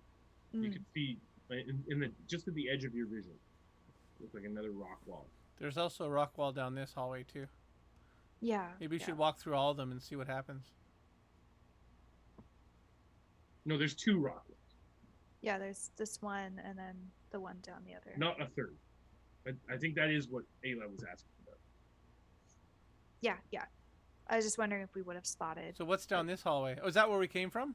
That's where you came from. Oh, That's okay. The bottom well, one. How do I make tunnel it do? was- How do that's I make that thing do the ping thing? you double Uh, click. Or and, click and hold. click and hold. Yeah, that works too. Ah, okay. And Right, then so is I this can the do other- this. Ah. So I can be like, woo, woo, woo. So is it? So is this the one we're talking about? That's the one that here? we're talking about that Yeah. no one's Yeah. yet. Gotcha. Gotcha.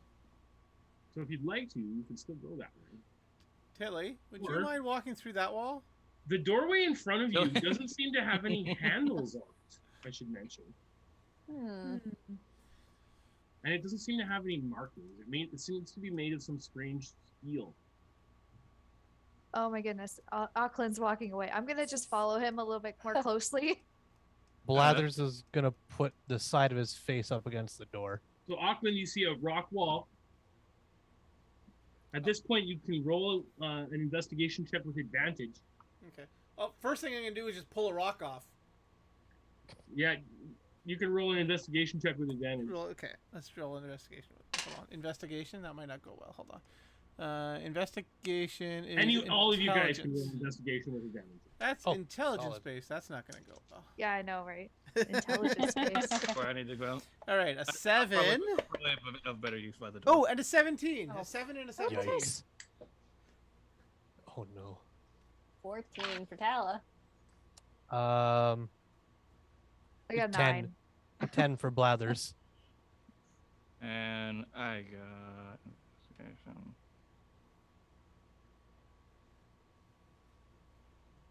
It's only an 11. Just give me a moment. As you peer through the illusion, anyone that got higher than 15 Nope. Nope. can see this. I guess I'm not even there anyways. So I mean, I think everyone's kind of together. We can assume that everyone's. Ooh.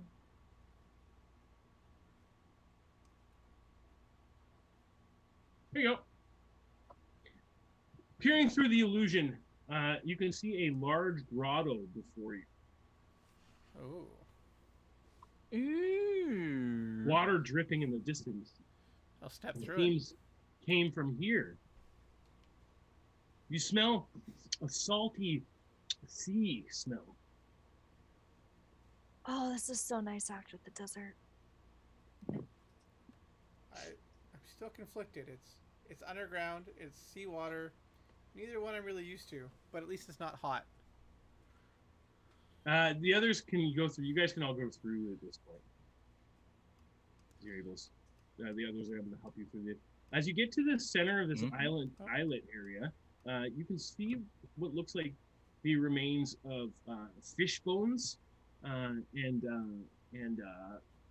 various different other sea animals, crab. Bl- And it smells bad. There's a bunch of food offal here that's been piled up. Blathers is very interested in them bones. Basically, where Auckland is kind of standing. Did you just bring up the turn order again? I did. He mentioned there's a lot of bones and it smells awful. Didn't Turn do it on order shows up. I did it on Uh purpose. I'm in That was a danger. mistake. oh. Yeah, Um, these I- fish ain't done yet. yeah. I think I'm gonna walk up to the water and just kind of like put my hands in it and just be like, oh, so nice. So you can tell immediately that this is some sort of sea cave. That the water from the ocean has flooded into here. This is definitely salt water. And as you peer into the pool, you can see that it's quite deep. Is it like a stream and it's running, or is it just like a pool that's It's like a stagnant? cenote. It is definitely deep. It is a deep pool. You cannot see the bottom at the limit of your dark vision. Can I take a look? You look down, and sure enough, after a moment, you get the others to sort of move back and allow your eyes to adjust. Where are you going to go look? Move your token to where you want to go. Let's see. Let's It's be over here, not too far away from everybody, but like somewhere. I just want to make the note. I just while like Tilly- I just get like way too close to the water. It's like, and then a giant tentacle. Like, ah. Yeah. You saw Tilly be like, "Hey, what's that?" And we never heard from her again. Hey I guys, just are want- you friends with? What is everyone's Old one? passive perception? 13. 13. 12. 11. So 11. what I'm hearing is it's low. I mean, we're only third level 3. Yeah. I'm gonna take the gem that I had light cast on. with Listen, Mage at the Hand. bottom of the pool, you can see what looks like the glint of something shiny and perhaps glass. It's the skin of an octopus. Don't do it. The gem that I had light cast on that was being controlled by my Mage Hand. Oh. I'm gonna use my Mage Hand and take it down into the Surprise. water to see if I can see. You're gonna need to roll initiative. Oh, a turn order showed up again. I So much for doing that. I tried. The creature, seeing the elf, can wait no longer. Its ancient enmity leads it to strike. I got this for initiative. Rising out of the water in front of you, surprising you. Please roll that for initiative. No kidding. Please. Did you really get a? I really got Oh a one. no! Auckland. Oh no! He's I mean, if you distracted totally- with his if you- gem. He's distracted with like moving that light gem around. I gotta get that into the water. Maybe there's something down there. I need some light down there. Okay. So Azure, you are no longer surprised. Tillicent, thank God you are no longer surprised. Oh, so Thala, you are no longer surprised as this creature rises up, 4 arms, and roars, and strikes at you first, Tillicent. hello. As I said, you are no longer surprised, so it does not have advantage to attacking you. 17 plus 7 is a That's gonna hit. 25 to hit. That's gonna hit. That's gonna Hit. hit all the way. Holy So shit. so again, hello. Ah! Just 11 way too damage stressing and As it immediate- stabs you Ah! with a Oh trident. God. Did nobody send him the memo that guest spots always die the same session? We have to showcase why are they not here next session? They died. Just me Holy like shit. sinking Terminator 2 style into the water. Turning to the right Gone. next and seeing one of its other ancient enemies, the Triton, the creature claws and bites at you, Azure. As you are surprised, this will be with advantage. Okay. No. It's going to be that's a hit Mm-hmm. for 7 damage. Okay. And the second one is a 4 and a 15. Just hits. Just hits. Okay. So the bite attack dealing 3, 4, 5, 6, 7 as well. Oof. Okay. So 14 in total. That is the end of the creature's turn. Auckland, you are no longer surprised. Blathers, Yay. top of the round. Okay. What is the light situation in this room? The light situation in this room is that Azure has a light spell directly behind them, so 40 feet of light from here. And Okay. Auckland has a light spell in the water. Okay. So say 20 feet down. So Okay. 40 feet of light underwater. Fuck it. I will do another Crimson Right as a bonus action. So this is going to be Right of the Dawn instead of a regular Crimson Right. Yeah. So And I should mention this creature is a 4-armed beast of like out of your nightmares. it's solid. Yeah. So I'm going to pull a bunch of feathers out and punish myself for a total that missed the box. Come here for a total of 3 points of damage to myself. Ow. It cuts quick and deep. Okay. But now, and then I am going to pull out my longsword and rush up 5, 10, 15, 20, 25 will get me there.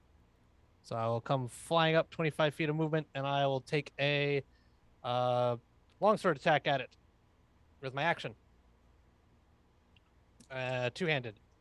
All right. So that will be Oh, that's not great. Striking two-handed with your longsword. Are you flying above? I should mention the ceiling in this No. room is like 30 feet high too. I haven't been flying thus far, so my talons are still firmly planted on the ground. Okay, so So that will be a total of. This is not going to be a lot.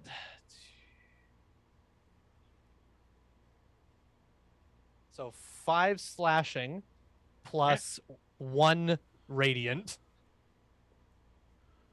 So 6 total if the slashing and radiance don't do any difference. I'm sorry. What was it to hit? I missed that part. Oh, I didn't even roll that. I auto hit the damn thing. No. It's all good. That was a 16, 19, 20, 21, Yeah, that 22, 20. hits. Yeah, that hits. Totally. You're good. So Sweet. how much damage? That was 5 slashing plus 1 radiant, so 6 6. total if the differences don't matter. Yeah, no, 6. Okay, 6 total damage then. And that makes it your turn, Azure. Okay. Flying in front of you is a sea devil of legend. You have never seen a Salgrin Baron. And somehow this one has become captured here and displaced. All right. I'm going to use a unarmed strike attack on him. I'm assuming this creature doesn't count as undead, does it? It is not undead, no. Unfortunate. It is a Fif- humanoid, actually. 15 to hit. 15. Let me double check that. I don't have the creature's stat block right in front of me, so we'll grab it.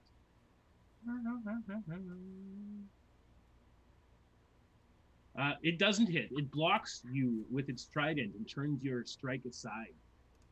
Okay. Then unarmed strike. I guess. Can I use flurry of blows? Yep. Okay. As a bonus action, you trigger your flurry of blows. All right. So that's 2 more. Oh, that won't hit. That's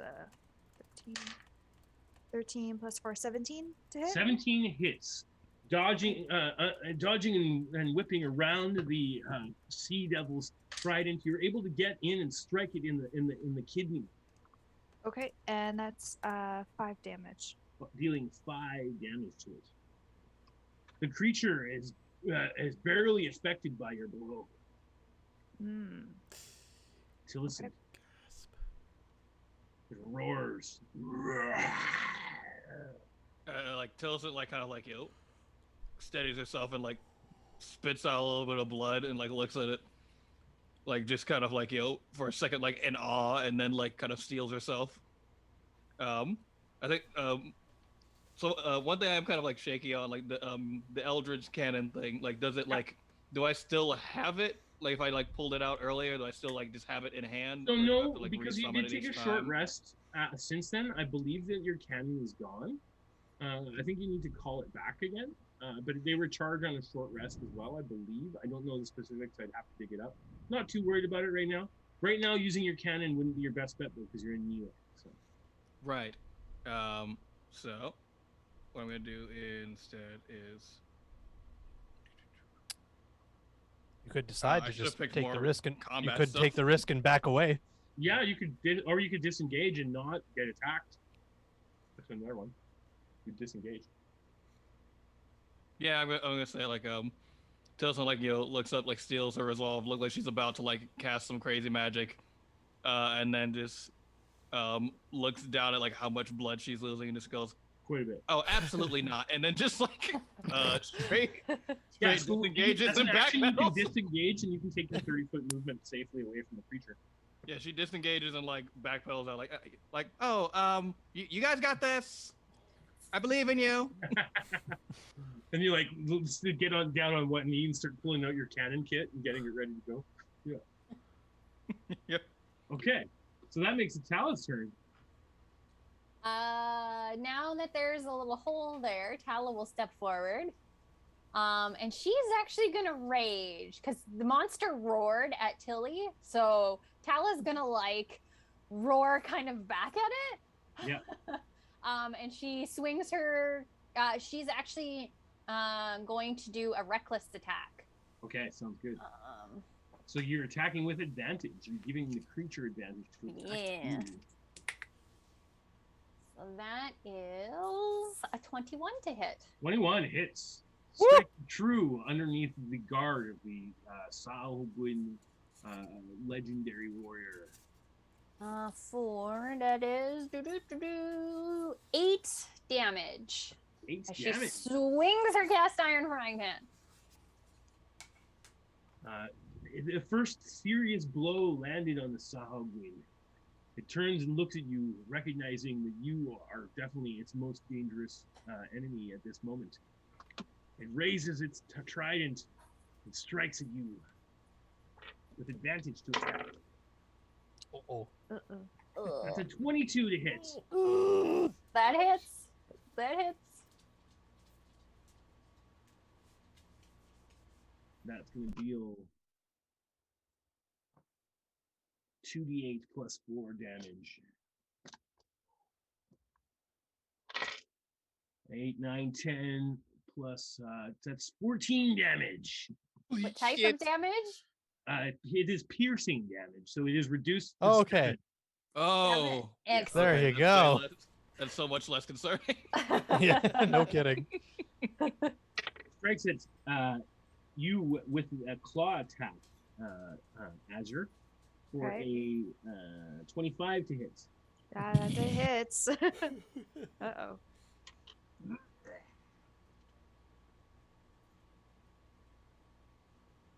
8 damage. Oof. Okay. Yep.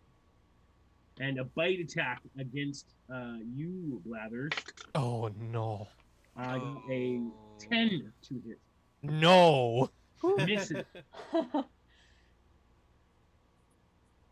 right. That is the end of the Baron's turn. It steps, it can't really, tries to step to the left and right and realizes that it is blocked here and stands firm against the three of you on the shoreline. That makes it your turn, Auckland. Auckland does not like being this close to the edge. And then he's going to firebolt. Okay, nice. Give me an attack roll, please. 14. 14 misses. Oh, Your firebolt flies harmlessly over the creature's head, dodges. that's too bad. And Blathers, it is your turn. With your Ah. blade glowing with the divine energy of the ghost's lair. It is.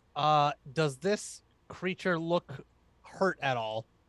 It is definitely not that hurt. Okay. Blathers is gonna clamp down on his beak, and he's just going to he's gonna clamp down on his beak, and he's gonna raise his hand up, or his hand up to his beak, and then pull a couple more feathers out. And I'm going to use a blood curse on him as a bonus action, and I'm going to amplify it. So, I am going to go ahead and just clamp down on a bunch of feathers and just spit them back out at him as small little trickles of blood go flying at him. And I'm going to punish myself again because I'm amplifying.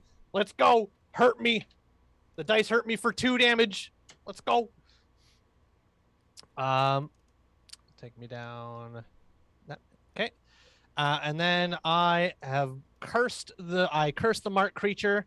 And whenever I deal right damage to the target, I do an additional Hemocraft die of right damage. And because I amplified it, my next attack has advantage. Yes, indeed. So I am then going to You swing mark at the it, creature with your blood curse. and then I'm going to swing at it with advantage. Okay. Yeah. 19 plus 19, 20, 21, 22, 25 to hit. 25. Your blade strikes true. Sweet beans. 'Kay. Okay. With that, that will be. Okay, so 10 slashing plus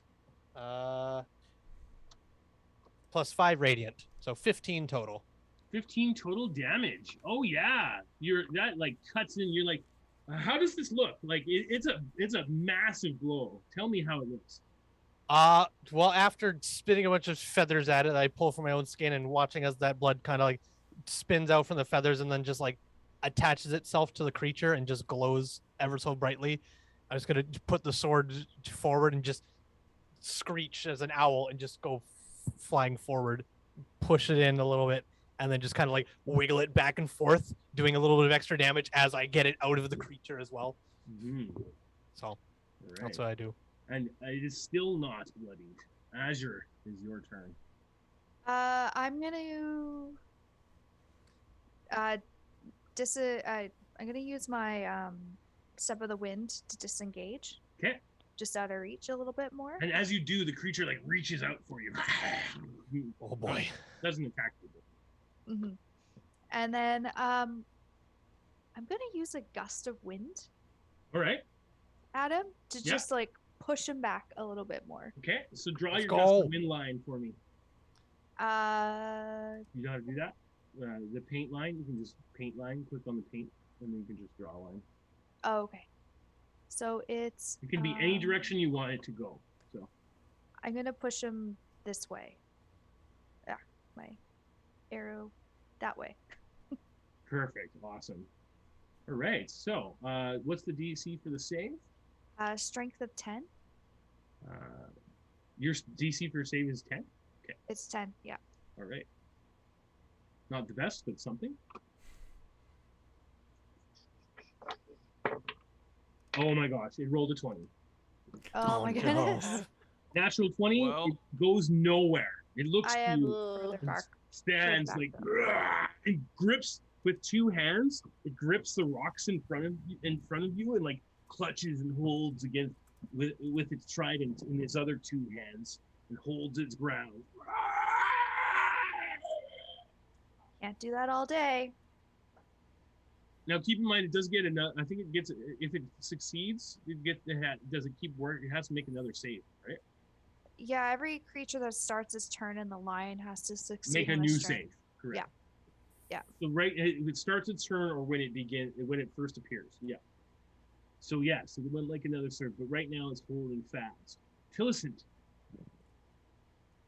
Let's go, Tilly. Tillicent. Let's go. Tilly, emboldened by the praise of Blathers, pulls out her Eldridge can again.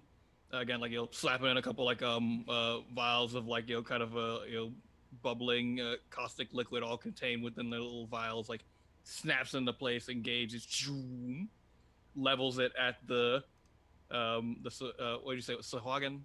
I can never pronounce that one. Sahuagin. Sahuagin. Fit the fish dude. Yeah, the mean fish dude. The Naga. The Naga. Senor Blub Blub. Yeah. Levels it at him and says in Gnomish, "You come to the stump, you take your lumps," and then fires at him. Damn you, Senor Blub Blub!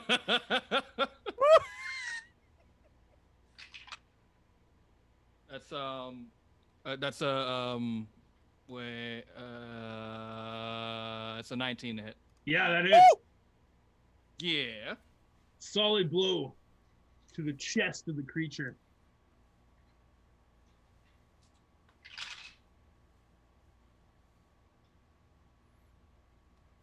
Ooh, that's 10 damage. That's 10 damage, and the creature is now bloodied. It roars in pain. Tala, it's your turn.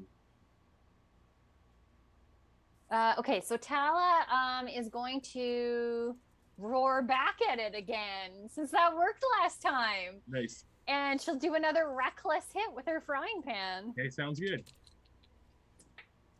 19 to hit. 19 hits. Okay. So it's 5 points of damage this time. Taking 5, striking the creature in the head. It spins to one side, and you can see that its eye is forever closed and perhaps will never open again. Ooh. Badly bloodied at this point, this creature is. It takes its action and reaches out towards you and grapples you, Tala, Okay. with advantage. And dives in the water. Oh, So Tala doesn't get to make a roll against yeah, that. it's an opposed check. So I got an Okay. 18 plus 7 is a 25. Okay, what am I rolling against? So you roll an athletics check. Oh against man. An and- athletics check. and- Okay. Yeah. And And Blathers, as it dives away, holding Tala, you will get an opportunity attack. Oh, sweet. I rolled a 9. Oh, So Tala, you and it doesn't even try to avoid the gust of wind. It just grabs and like lets the gust of wind blow it away. Oh, you know what?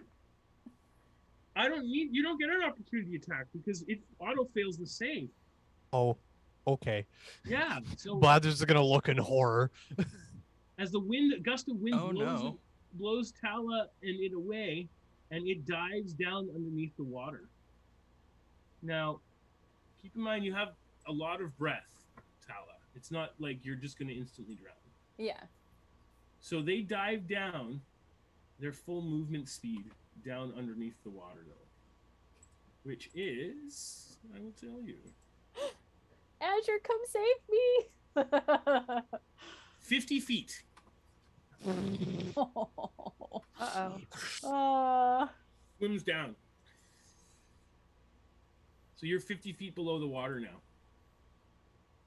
Grand. And Auckland, it's your turn. Oh, that's terrifying. You're Really? You had to leave it to my turn after this? Oh my god. What am I going to do against this? Well, I can cast Featherfall. No, that's not going to help. Mhm. Oh, maybe this will help. 10, 20, 30. I'm going to launch myself in the water. I was 50 feet down, eh? Yeah, so you just get into the water. Aren't you a Goliath? I am Goliath. I am. That doesn't make any. Doesn't give them extra movement or anything. But they get a bonus to athletics checks. Where's my movement on here? I can't find it. Oh, 30 feet. It's 30 feet. It is 30 feet. Okay. What are my meta magic? Distant. When you cast a spell that has a range of 5 feet or greater, you can spend 1 sorcery point to double the range of the spell. So I'm going to use a sorcery point to cast Enlarge Reduce on Tala to give her the advantage of being bigger. Ooh, Nice. So it ranges it from 30 feet to 60 feet, which just puts it in range. So Tally, you're still grappled, but you're still underwater 50 feet. But now you're large sized, and you have all the benefits of an enlarged spell. Excellent. So I'll put this in this chat. She's now an extra large chef.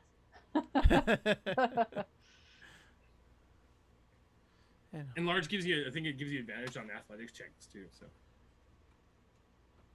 I think it does. I have to look.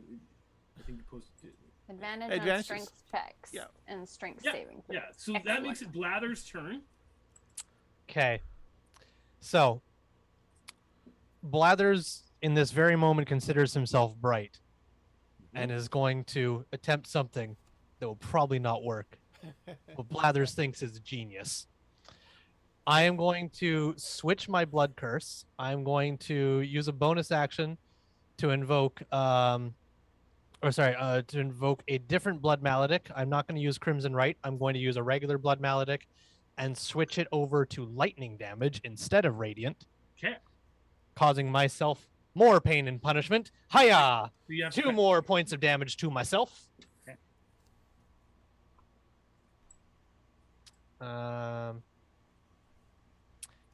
And then as the sword drops all its radiantness and then starts crackling with lightning, Blaz is going to rush over to the edge of the water and just swing at the water and hope that the lightning into the water will do something to the Sahoyan.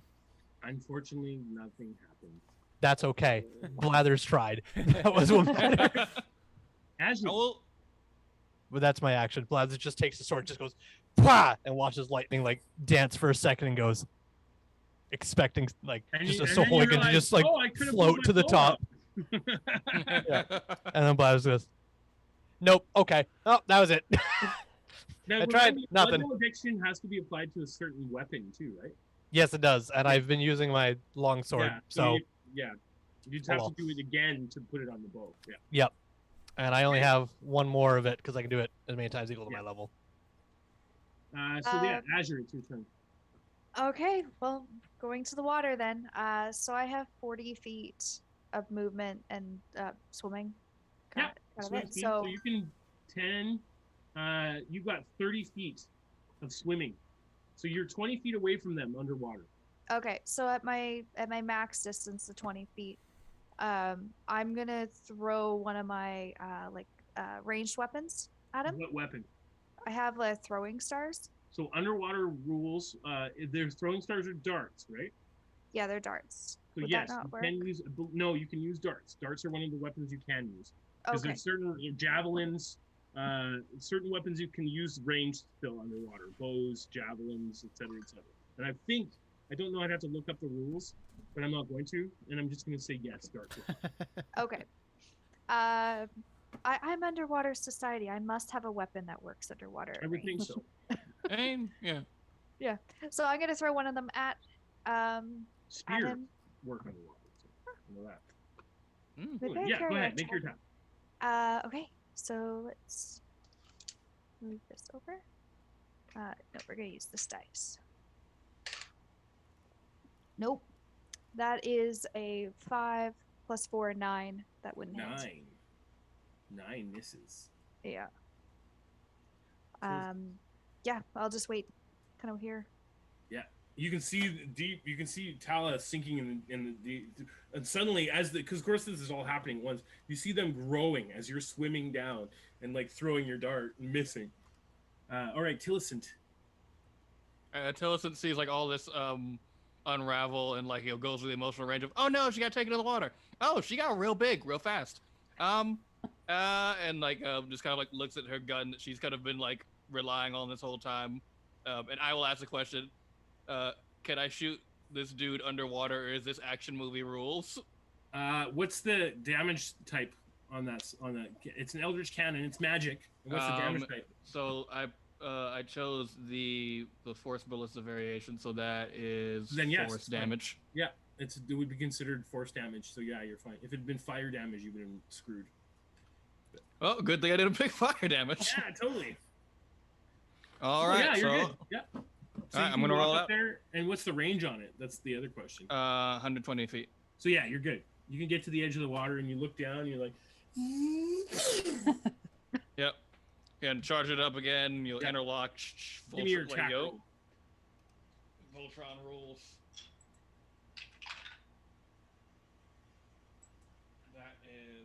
That's gonna be a 17 to hit. 17 strikes true. Yes.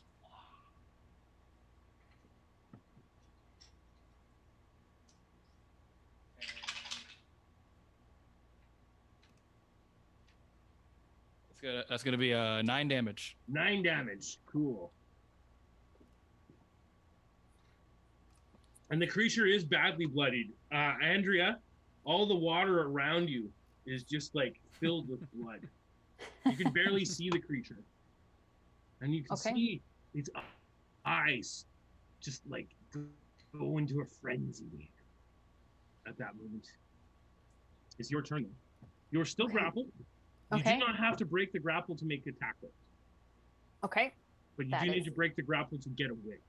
Right. So Tala will do another reckless attack with her frying pan. Sounds good. You know, it's a slashing weapon, so you will have disadvantage to attacking underwater with it. So it'll be a straight roll because you're using a reckless attack. It's a bludgeoning weapon. You dare even worse. Yes. Oh, okay, so it's a straight roll. Okay, great. That's all good. It's better than disadvantage. Only piercing weapons work underwater. Okay. Yeah. I haven't done a lot of Ooh, underwater combat, but I never thought about that That is before. a 24. 24 hits. Excellent. And I get an extra d4 because I'm large. Yeah, you do. That's right. Yeah. You're welcome. So Large and in charge. that's 12 points of damage 12 from the points. frying pan. Get So him. you're like, Get him, Tala. it's clutching you with its two lower hands, and it's holding its spear and sort of battling with you, and you're like at that moment all your might, you grab it with two hands and you swing, and even pushing through the water, you like, and you can all hear in the water like Sonar. yeah. Shit. And the creature sort of spins around and lets you go and die. Yay! Yay! Oh shit! Good job. Yeah. Tala starts kicking towards the surface. Indeed. At this moment, this will be a good place to take a short little break, as you have slain the Sahogwin Baron in the strange sea cave. Quickly, we'll take a look around though before we do that break, and you guys can take some time to explore this chamber. I definitely think I'd probably help Tala out because Yeah. like I can breathe under here no problems, but you know humans not so much. Yeah.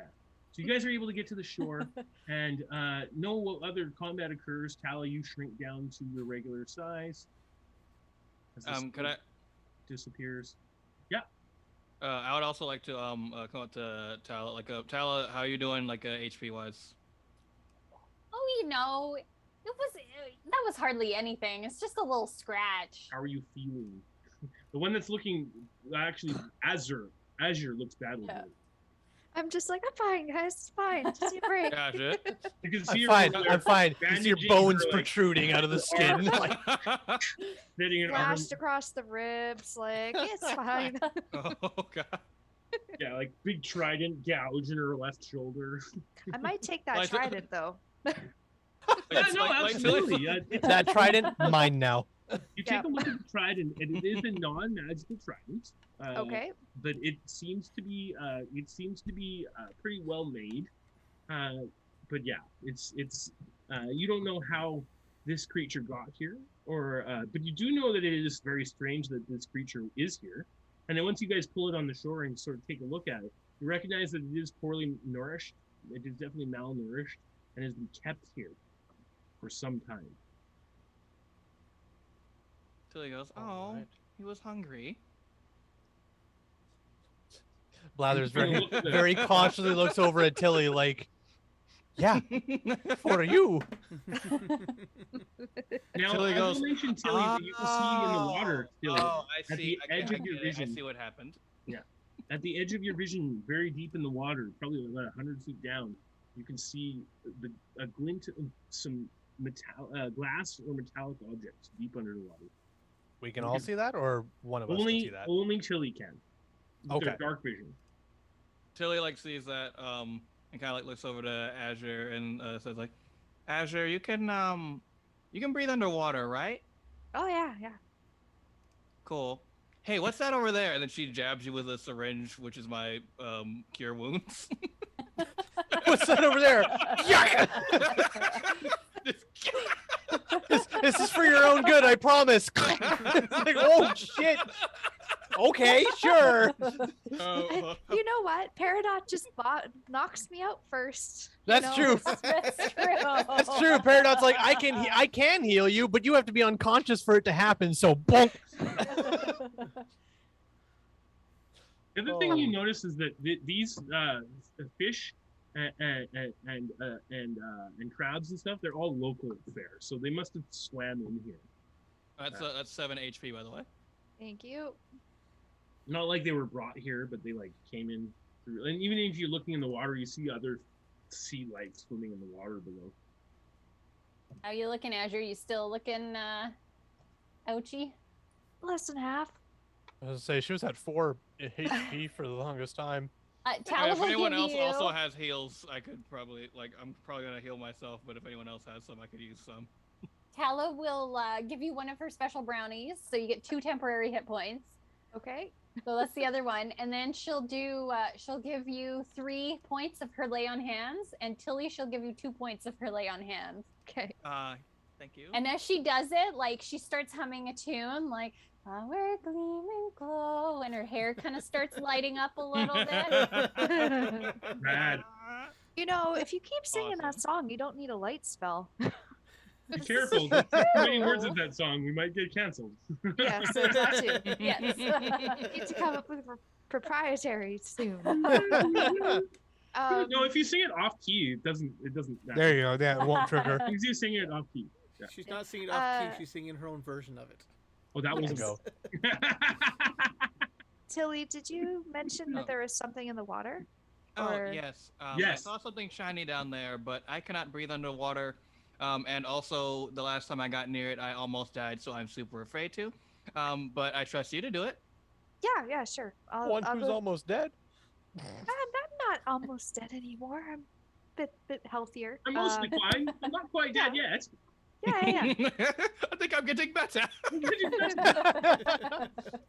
I guess I'll jump in and Sure, yeah. Okay, so make you my way. swim down, and sure enough, you find deep in the water, about 100 feet down, the glint of silvery and shiny objects. It seems to be a small shrine, which it seems to have been comprised. What it is it's stones that have been set to look like a shark's head, and there's like white stones and grayer stones, and it's very very well made little shrine. And in the mouth of the shark are a few vials, what looks like potions, and a few gemstones, as well as some coins. One potion has the mark of healing rune. The other potion is unmarked. Okay. You're able to gather the coinage as well. There is a 11 gold pieces, 2 platinum pieces, Ooh. 12 silver pieces, and 27 copper pieces. Cool. So I'll gather everything up and bring it up to the shore and be like, look what I found. I don't know what this is. This one looks like healing. Gems and money. Ooh, I can actually be helpful. Can you identify this? Yes, I have the identify spell. Finally, the- I am useful. A couple of quartz crystals as well. Sorry, what Yeah. was the last one? The teeth of the shark that I was mentioning are comprised of mostly of quartz crystals. So like Oh. white stone and a couple of quartz crystals. Okay. I will pick everything clean Mhm. before I leave. So at this point, I'm just going to call a short break here for everyone watching the stream and playing along. Thank you so much for joining us, and I hope you're enjoying our Wanderers of the West Coast tonight. And yeah, we'll be back soon. Bye.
when you're ready. Hi. Hello, everyone. Hello. Hello, hello. Welcome back. We have just battled a captured Sahagwin four-armed warrior of legend, and found some treasure in the grotto that it inhabited. Additionally, Azure is able to see that the sea doesn't. There is no way out or into this cavern, as it seems to be made of porous limestone that has allowed the ocean to flow in and out. But there is no way, from what you can see with your eyes, to get in and out. Mm. There doesn't seem like we can go anywhere from here. Looks like we're gonna have to double back to that weird door. Ooh, I Would was you, curious about that door to begin with, so I'm all right with this. I too would like to see what's behind the door, but did you still want me to try to figure out what's going on in that vial? I'm quite curious about that as well. Yeah, here you go. Yes, if you're trained in knowledge arcana, you can cast detect magic and see if you can determine its properties. I was gonna ask if I could cast identify on it. Oh yeah, no, that would totally do it. That would tell you exactly what it is. All right, then I will cast identify. For Okay. flavor, I'd like to say it's like just I just pull out like this kind of magical sort of like jeweler looking glass thing at it and just like keep hitting switches on it. And it takes like a second of just like looking through again, and then until Cool. I kind of zero in on it. For sure. All right, let me take a look. It's like here. auras, different color lenses. Yeah, it's like the Mark- I hate to use this comparison, but like the Ben Franklin bifocals from National Treasure. Is how I always hide it. I love those glasses.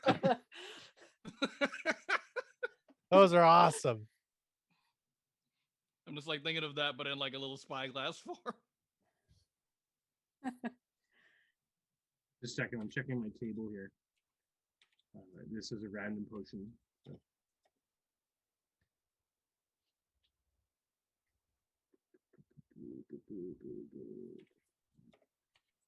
It is a potion of climbing. What happened? Of rhyming? Climbing. Oh, Oh, climbing. A potion of rhyming. You That would take be this potion sweet. and you'll spit the sickest bars you have ever Yeah. seen. We may be surrounded by water, but this place is gonna be on fire. It's like the pick of destiny, but for rappers. Absolutely. 1 hour. Advantage on climbing for 1 hour. Okay. Solid. All right. Oh, so it's a climbing potion. It'll help Yeah. you climb. You can find That it on stuff's real D&D good. Beyond in your inventory if you look it up. Huzzah! D&D Beyond, it makes everything easier. Yeah. I I'm might go up to Tala just and be like, I'll let you take the lead. I'm still not feeling the best, but Sorry, I can't help you more. That's all I got. I couldn't even help myself for my little flesh wounds. So but yeah, no worries.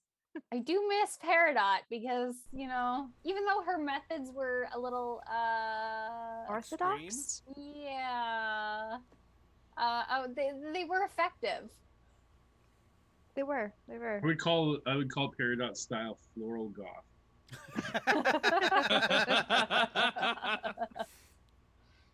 Floral goth. Nice. Okay, Azure, as long as you stay near me, just because my eyesight in the dark is not that great, so. Do you have like an extra like loop or netting or something on your backpack? Probably. I mean, I got my kitchen gear and stuff, so. Okay, so like I think what I'll do is I'll just take my drift globe and I'll like put it in some netting that's on her backpack, so she's got like that cast light. Oh yeah, So cool. follow her. So if I get distance, you'll still have. So now spear. Auckland and Tala, you each have 40-foot radius of light directly around you. Okay. And you're the ones that need it. So Phyllisant has 120-foot dark vision. So. I got 60-foot dark vision. So Yeah, you guys can leave. You guys can head over to the door. You, Okay. you guys haven't figured out what that door is all about yet. It didn't have any handle or hinges. Do we just push it? Well, no one's touched it yet. So I wonder, maybe we just knock. Right? Don't you knock when you get to someone's house? Lathers is gonna take out his bow and arrow, take a couple steps back, and just go ahead, Tala. Knock. Oh, As you say this, Tillicent has already like walked up and is like about to knock on the door. Oh! It's like okie dokie. Tilson, you knock first. Tillicent knocks first. Tilson, you disappear. Oh, Talis goes, cling to fluff. Wait, so hold on.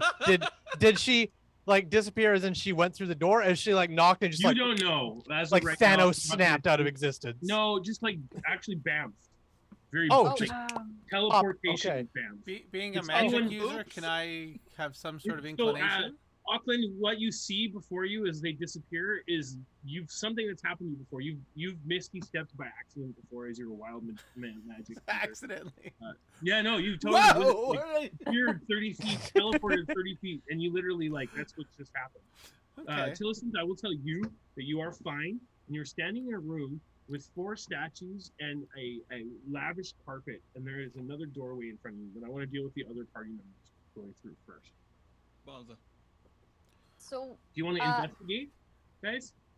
so, do, Yeah. do we knock? Like, is that usually what happens when you knock on someone's door? I mean, I've So what never happened really was done it. Tillicent knocked like, and as soon as they touched the door the first time, they just went. Lathers is just gonna put his bow and arrow away and just kind of stay in place for a moment, just staring at the door like, You can make a knowledge arcana check, but so as I said, Um, it's like, oh, teleportation.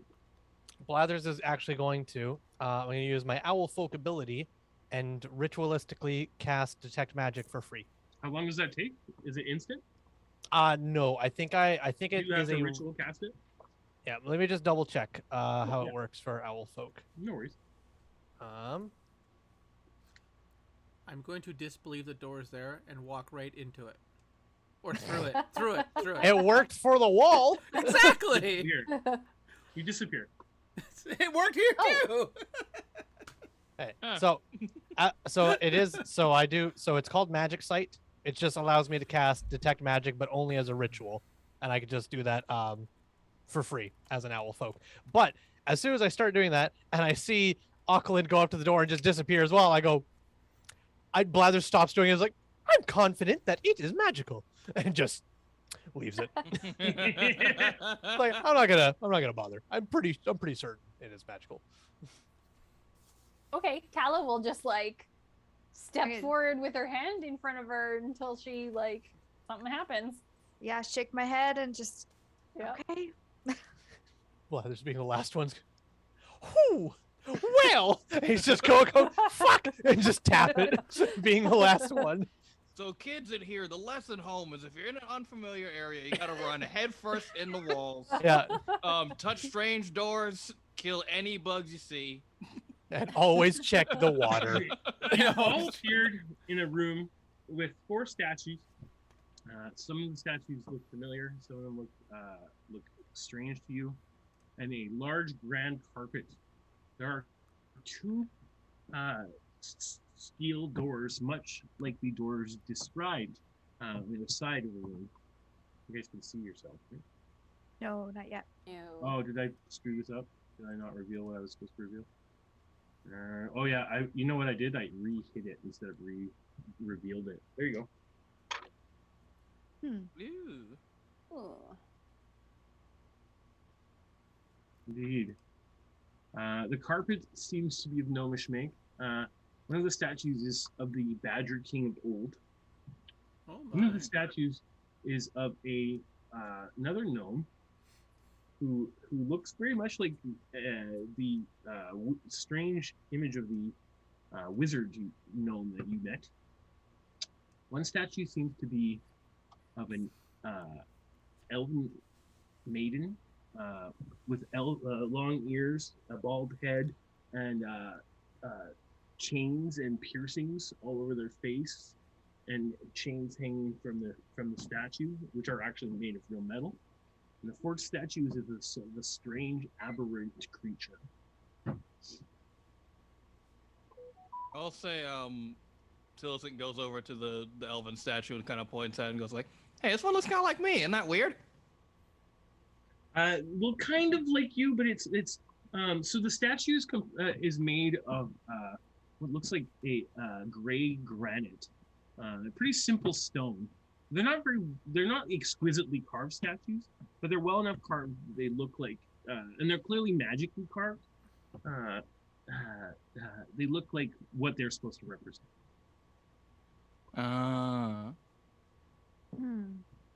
Tala will pull out that book that she got about the history of the first Badger King, and she'll just kind of start flipping through it, looking for these. Well, you already this remember the imagery. things that you read because you spent a whole day reading. Yeah, That, yeah. So you recognize that this statue of the elven woman probably represents the Lord Anavil, the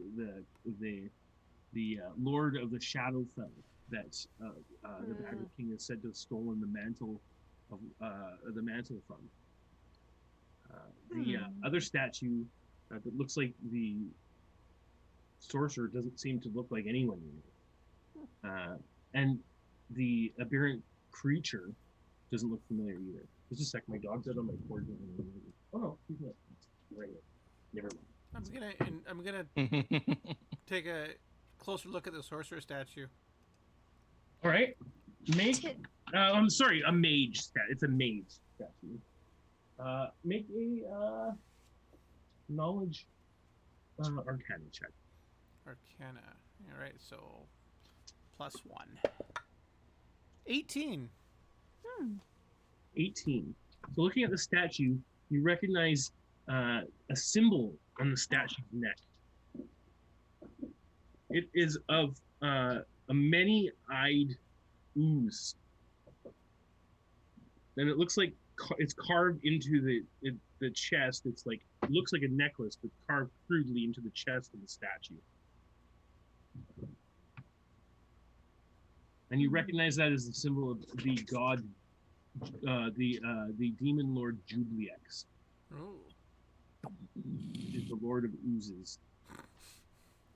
That sounds like I know that's an official D&D thing, but like I've never loved the term the Lord of Oozes. Yeah. More than this right now, this minute. Of all the lords you could possibly be the lord of, Lord of Oozes sounds like one of the Yeah. lower tiers. I should mention each of these statues is carved to be the size of a humanoid, like a regular medium-sized humanoid. So they're like 3 times the size of a normal man.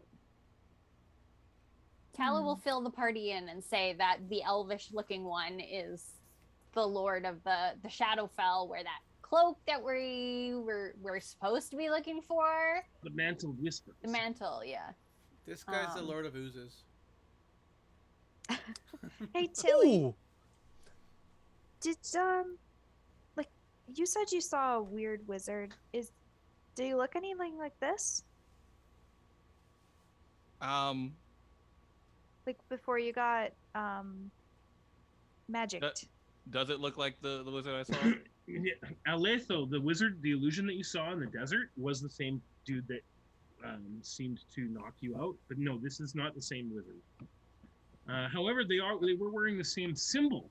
You do recognize, even just with the passive intelligence, your passive intelligence, you catch the same like symbol. I wouldn't call it a holy symbol. I'd call it a cult symbol around their neck. Mm-hmm. It's also like really like no, definitely a different guy, but same symbol. That's something, right? Do we know what this creature is? Yeah, the fourth thing? Yeah, I don't know. No one's looked at it yet. I will go take a look at that. Okay, you can make a knowledge arcana check. Oh, this is not good. Or knowledge nature. You got knowledge nature. Equally as not good. Yeah, 4. Nope. No idea. You know that it's a creature. It looks like a creature that seems to be. It looks like kind of like an oktyo, which is like a shambling aberration, but it's somehow it seems different. It's got like writhing tentacles on it, and and a large open maw. It doesn't seem to have any eyes. It's like carved, and its tentacles are like rising from the statue, and the maw is open wide. You don't recognize what kind of creature the statue represents. Can I also take a look at it? Anyone can do that. Yes, Okay. absolutely. I would also like to take a look at it. Yes, please do. Wilderness or Arcana? I would say nature or arcana. Nature would be Nature. really high. Arcana is in the lower. Well, my nature is -1. My Arcana is +1. Let's go with the +1. Yeah, go with the plus one. Seems right. There it is. 15. 15. 15. You recognize that it is some sort of aberration, that it is not native to the material plane, and that it is this statue, if it's connected to these other statues, and it must have something to do with each other.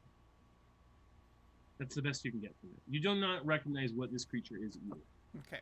It is clearly some sort of, it represents some sort of creature from legend. And definitely, Atala, not something that was in the book. So. Do Can you, I try taking a crack at like having a look at like all like the statues and like just kind of try to like get kind of a general vibe as to how they're all related? Yeah, please do. That would be a knowledge history check. Ready.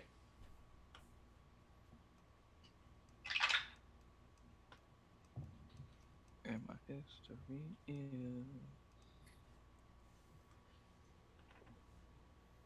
That's 14.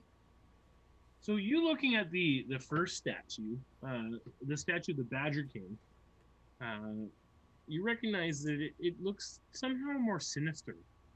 It doesn't really look like a hero of legend, like you've heard the tales of this sort of this hero.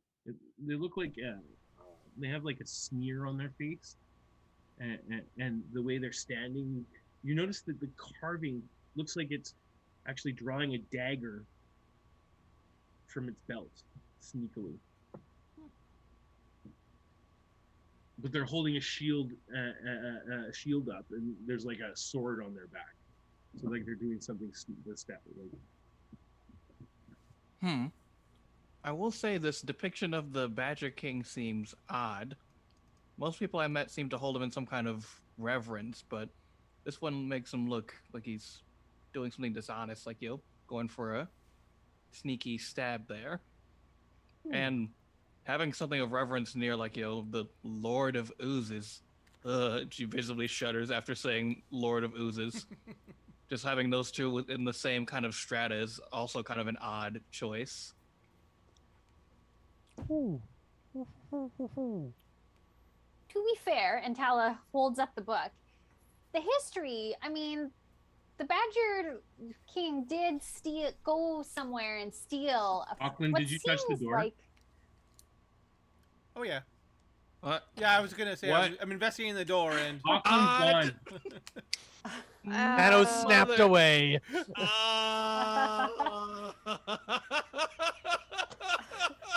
did we notice this, or can I see if You I guys am are talking. watching Auckland? No, you heard it. So you guys heard like a visible, like you'd hear like, bam,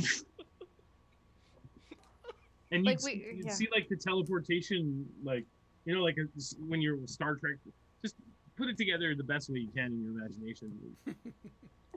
Yeah, we heard the sound of a door. Tala just keeps explaining about her theory about how the Badger King might have actually been a not good dude because he stole this thing from these other people, and she was raised that you don't steal from people, and she's just going on and on about what she learned in this book. Since I was closest to Auckland, like, can I perceive that I heard the sound? Oh yeah, no, you all noticed. Oh, we all It noticed. was like DC 10. You noticed, unless I you're got- like very unwise. You noticed that they teleport. Tala's role playing, they didn't notice, but Yeah. Tala, We lost Auckland again. Again, really? Again. Yeah. We need to like He's put a a bell. tether on him or something. Like, But I heard the door sound again, so I think he went through. I, for one, am fine with leaving the room with the Lord of Oozes. And Blathers will just wander over to the door and just look at everybody else and just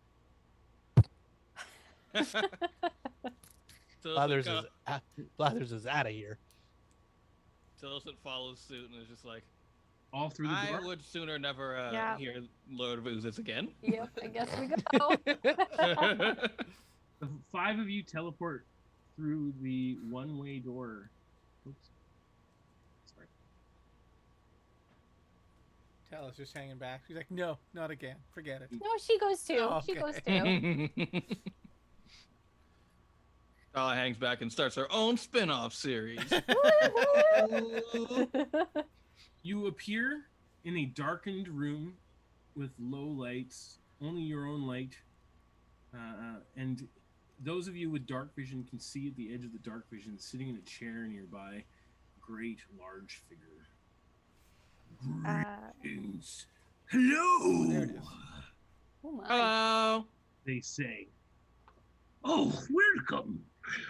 We haven't had guests in quite a while. They are a huge creature sitting in the chair over here. Oh dang. Oh, dang. Blathers suddenly misses the statues. They gesture with their left arm. And you notice that one of they're wearing. They don't look like the token does. They're wearing clothing. They're dressed in what looks like a simple commoner's outfit. And the head to the right is wearing a pair of spectacles. And turns over to you and says, and that's the one that said we haven't had guests in a long time. And the other one says, oh yes, indeed. And it looks more like there's drool coming from its mouth. And it looks sort of like more predatory, and like it's looking at you like this, and it looks like it maybe wants to eat you. Greetings. Come in.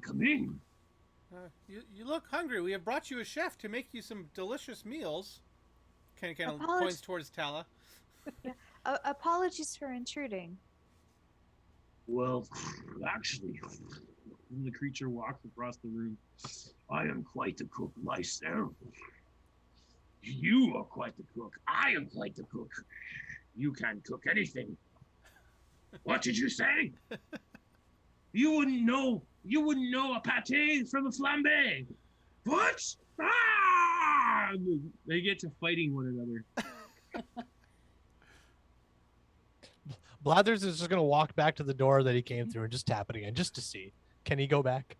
So you're looking around the chamber, and you can see a number of doors. There is a doorway behind you, but it doesn't seem to do anything.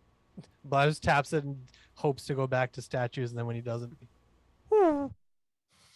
he's just going to stand The right there head turns and hope they over- really don't like Bird. The right head turns over and looks. There's no point to doing that. That's a one-way entrance. Oh, okay. Can we eat them? No, we have guests now. You've said you're a chef. What's your specialty? I too am a chef, and she swings her frying pan into her hand. Goon is the chef. Trom knows nothing. No, Trom am the chef. Come, taste my mushroom soup. And they gesture to this big vat, and they pick up a huge spoon, like the size of a great club, and they dip it in the thing, and they gesture for you to come over and try. Tala heads right over there. Blathers stays where he is. She will sample that I'm- soup. I'm gonna go up with Tala here just as backup. Just in case. As Tala walks past me, can I just subtle? I'll use the subtle meta magic feat, and just subtly cast enlarge. So she's walking up. She's like, Oh god. well, she's got to be at least similar size, right? Oh shit. Tal's just walking and suddenly it's just boom, boom, boom. It's like, whoa! Doom, doom. Jesus Christ. Just rolls up like, I'm going Seem, I'm going to give you a chance to not do this because even though you cast subtle spell, it still is casting enlarge, and someone starts to grow, and the combat starts to happen. And this is still a social encounter, and it's we've got 5 minutes left before we're gonna wrap it up for the night. I'm gonna roll. I'm gonna roll a wisdom saving throw to see if yeah, he's please smart do. enough to resist. Yeah, okay. He is not. He rolls a 5. So he Oh no. plus 1 is 6. So he does cast enlarge on Tala. So you see one of the heads go, hey, hey, hey, hey, and the other is like, no.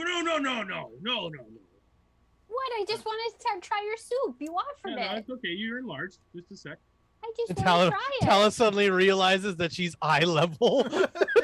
Like, wait a minute. I'll say Tilson pipes up like, we can't have a proper cook-off if she's too small to use all your If you utensils. cause any trouble, I'm going to have to kill you. No trouble. Says the left head.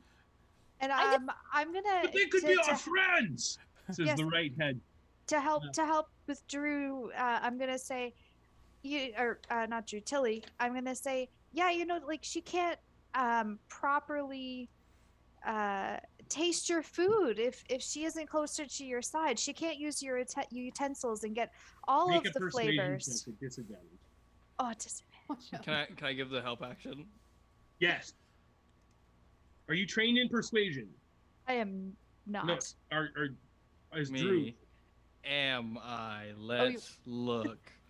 I am. I can give her am some help. proficient in persuasion because I'm a merchant. Perfect. So yes, you can Perfect. give them a help action. So that's a flat roll. Flat roll. Okay.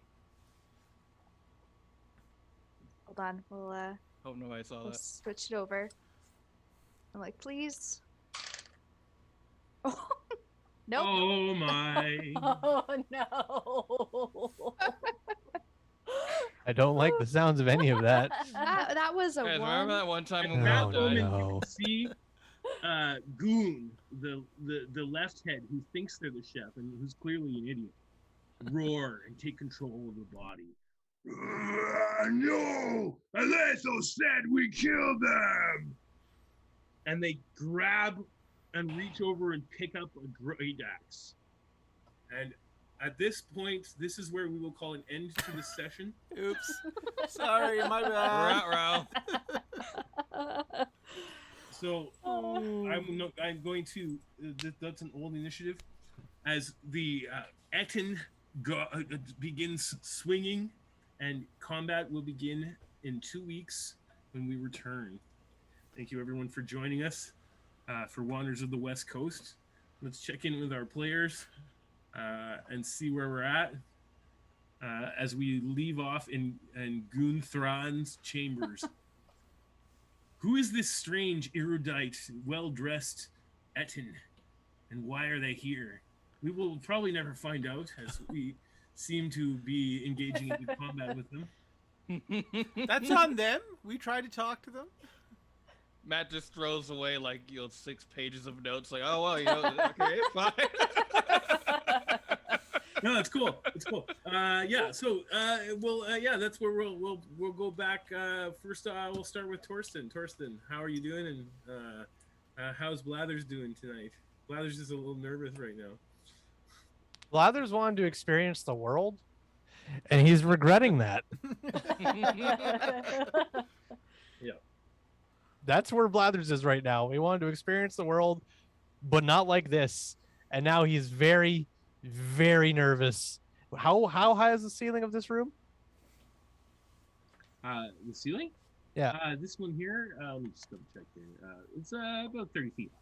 How tall is the creature? Creature is about 20 feet high. And it's How much reach. Do they have reach? It can get you. God damn it. Blathers is not having a good time. He did the mental math. He had beautiful mind going on. No. So he's not having a Gonna good time. lawyer his way out of being enraged. That's where Blathers is right now. Having a fucking. I wish I was back home in my trees. All right. Next, we're gonna go with Drew, our guest player today.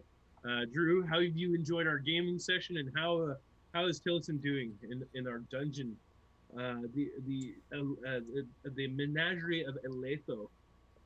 Having a full blast, but like I personally am having like a full on blast. Like you'll love the chemistry of the group. Love playing with you guys. Like great campaign, great like each and every last one of you fantastic freaking character concepts. Like just full beaming, full loving it. Like kudos like all around. I can't say it enough. And Tillicent, like I'd imagine that Tillicent is kind of like she's gotten into like some rascal level like scrapes as far as like adventuring and such, and like just going like going about, but this is the first time where she's like, oh, I might be fully out of my depth. Let's hope Maybe this pans actually out. Oh, I might die. I understand mortality now. I have eaten the forbidden fruit of knowledge, and the knowledge is this thing's gonna like really mess up your whole day. the knowledge is rough. Nice. Cool. All right. Well, yeah. Thanks for coming out. We'll move on to our next player, Ayla. Oh no, Blair. Sorry, Blair. Blair. I guess Knock it me depends off on the what bed. order you're going. No. That's how my brain's working. Oh, I okay. just got it wrong, so I want to go with you next. Yeah. I mean, when you're dealing with a chaotic natured wild mage, I don't know what else you would expect. Now, Auckland, you get us in a lot of trouble. He thought he was being helpful. He honestly thought he was being helpful. So he doesn't understand why this is going sideways right now. So he's just going, yeah, just go, let her go up and have what? So It's pretty hard not to see no large spells as threatening, actually. Oh no. What is this? The consequences of my actions? Oh no. there's no consequences to that. He's just helping her be the same size as them. Yeah. It wasn't offensive. It was. I'd be like if you were having a conversation with Bruce Banner, he's like, hey, we're gonna keep talking, but like real quick, I'm gonna turn into the Hulk like, real Yeah. fast. Like not for smashing purposes, just Yeah. like because. Just for intellectual purposes. He's got a decent enough wisdom. He may learn from this. But I mean, there's always a first time for these actions. So That is true. We are only level 3. A lot to be learned. All right. Next, we will go to Ayla. Ayla. Azure's probably like, okay, you know what? Another fight, half down. It's okay. Oh yeah, you're still at half health. Oh shit. It's like, okay, we can do this. It'll be fine. I still have that health potion, right? Mm-hmm. Um, You found yourself yeah. a new trident too. That was pretty cool. I do have a trident now. I think she might be more about like, okay, cover, retreating. Throw Yeah, the trident from a distance. yeah, distance. Distance is good. You can throw a trident too. That's Yeah. you know the cool thing about a monk that has dedicated weapon from Tash's cauldron of everything. Mm-hmm. You can actually use it as a ranged weapon, as a monk weapon. So you can run up. Now you can throw it, hit someone with it, and then you can run up and you can pull it out and attack with it again. Ooh, I have Right? to use that. rolls. Totally. I think I need a short rest though, because my darts right now are my dedicated. Yeah, no. It's just, But yeah, I don't little know, nervous. concept. Yeah, no, it's you know what? I run a fun game and I also run dangerous. Yeah. Kind of wishing I had more in charisma, but we're okay. It's fine. Yeah, we our next guest might need to be a party face. Hey, I got a decent charisma. Just everyone else Yeah, but- seems to jump in front to talk to people first. So Yeah, right. Yeah. No. The thing is, but you get us into trouble, so we try and get ourselves out of it, but it doesn't work. I mean, you don't you're trust me to get me. role-playing. You just don't Hey. trust me to get us back out of the trouble. Cool. And last but not least, Andrea, tell us about how Tal is doing.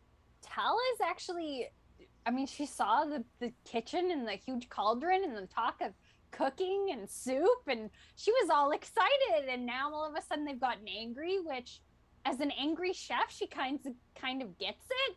Yeah. But she's more interested in trying their soup than why they're angry. So Yeah, yeah. that's where she's at. You might even want to try a social angle into this going into the next session. You know? Yeah. Who knows? Yeah. Totally. Oh yeah, maybe like a chef battle or something. Yeah. For Oh sure. no. Next episode's just food wars. You got two Iron heads going on there. Chef. So you got one angry one and one friendly one. So maybe if you can appeal to the friendly one's better nature, you can. Just do avoid- another cook off. Just make another round of There you go. sushi or something. This is like the Iron Chef. Secret ingredient. Wanderers of the West Coast. Your secret ingredient is Totally. mushrooms. Sweet.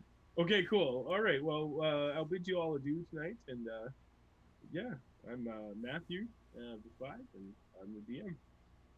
Thanks for coming out, everyone. Good night, everyone. Thanks for being here. Good night. We'll see you in 2 weeks. Bye.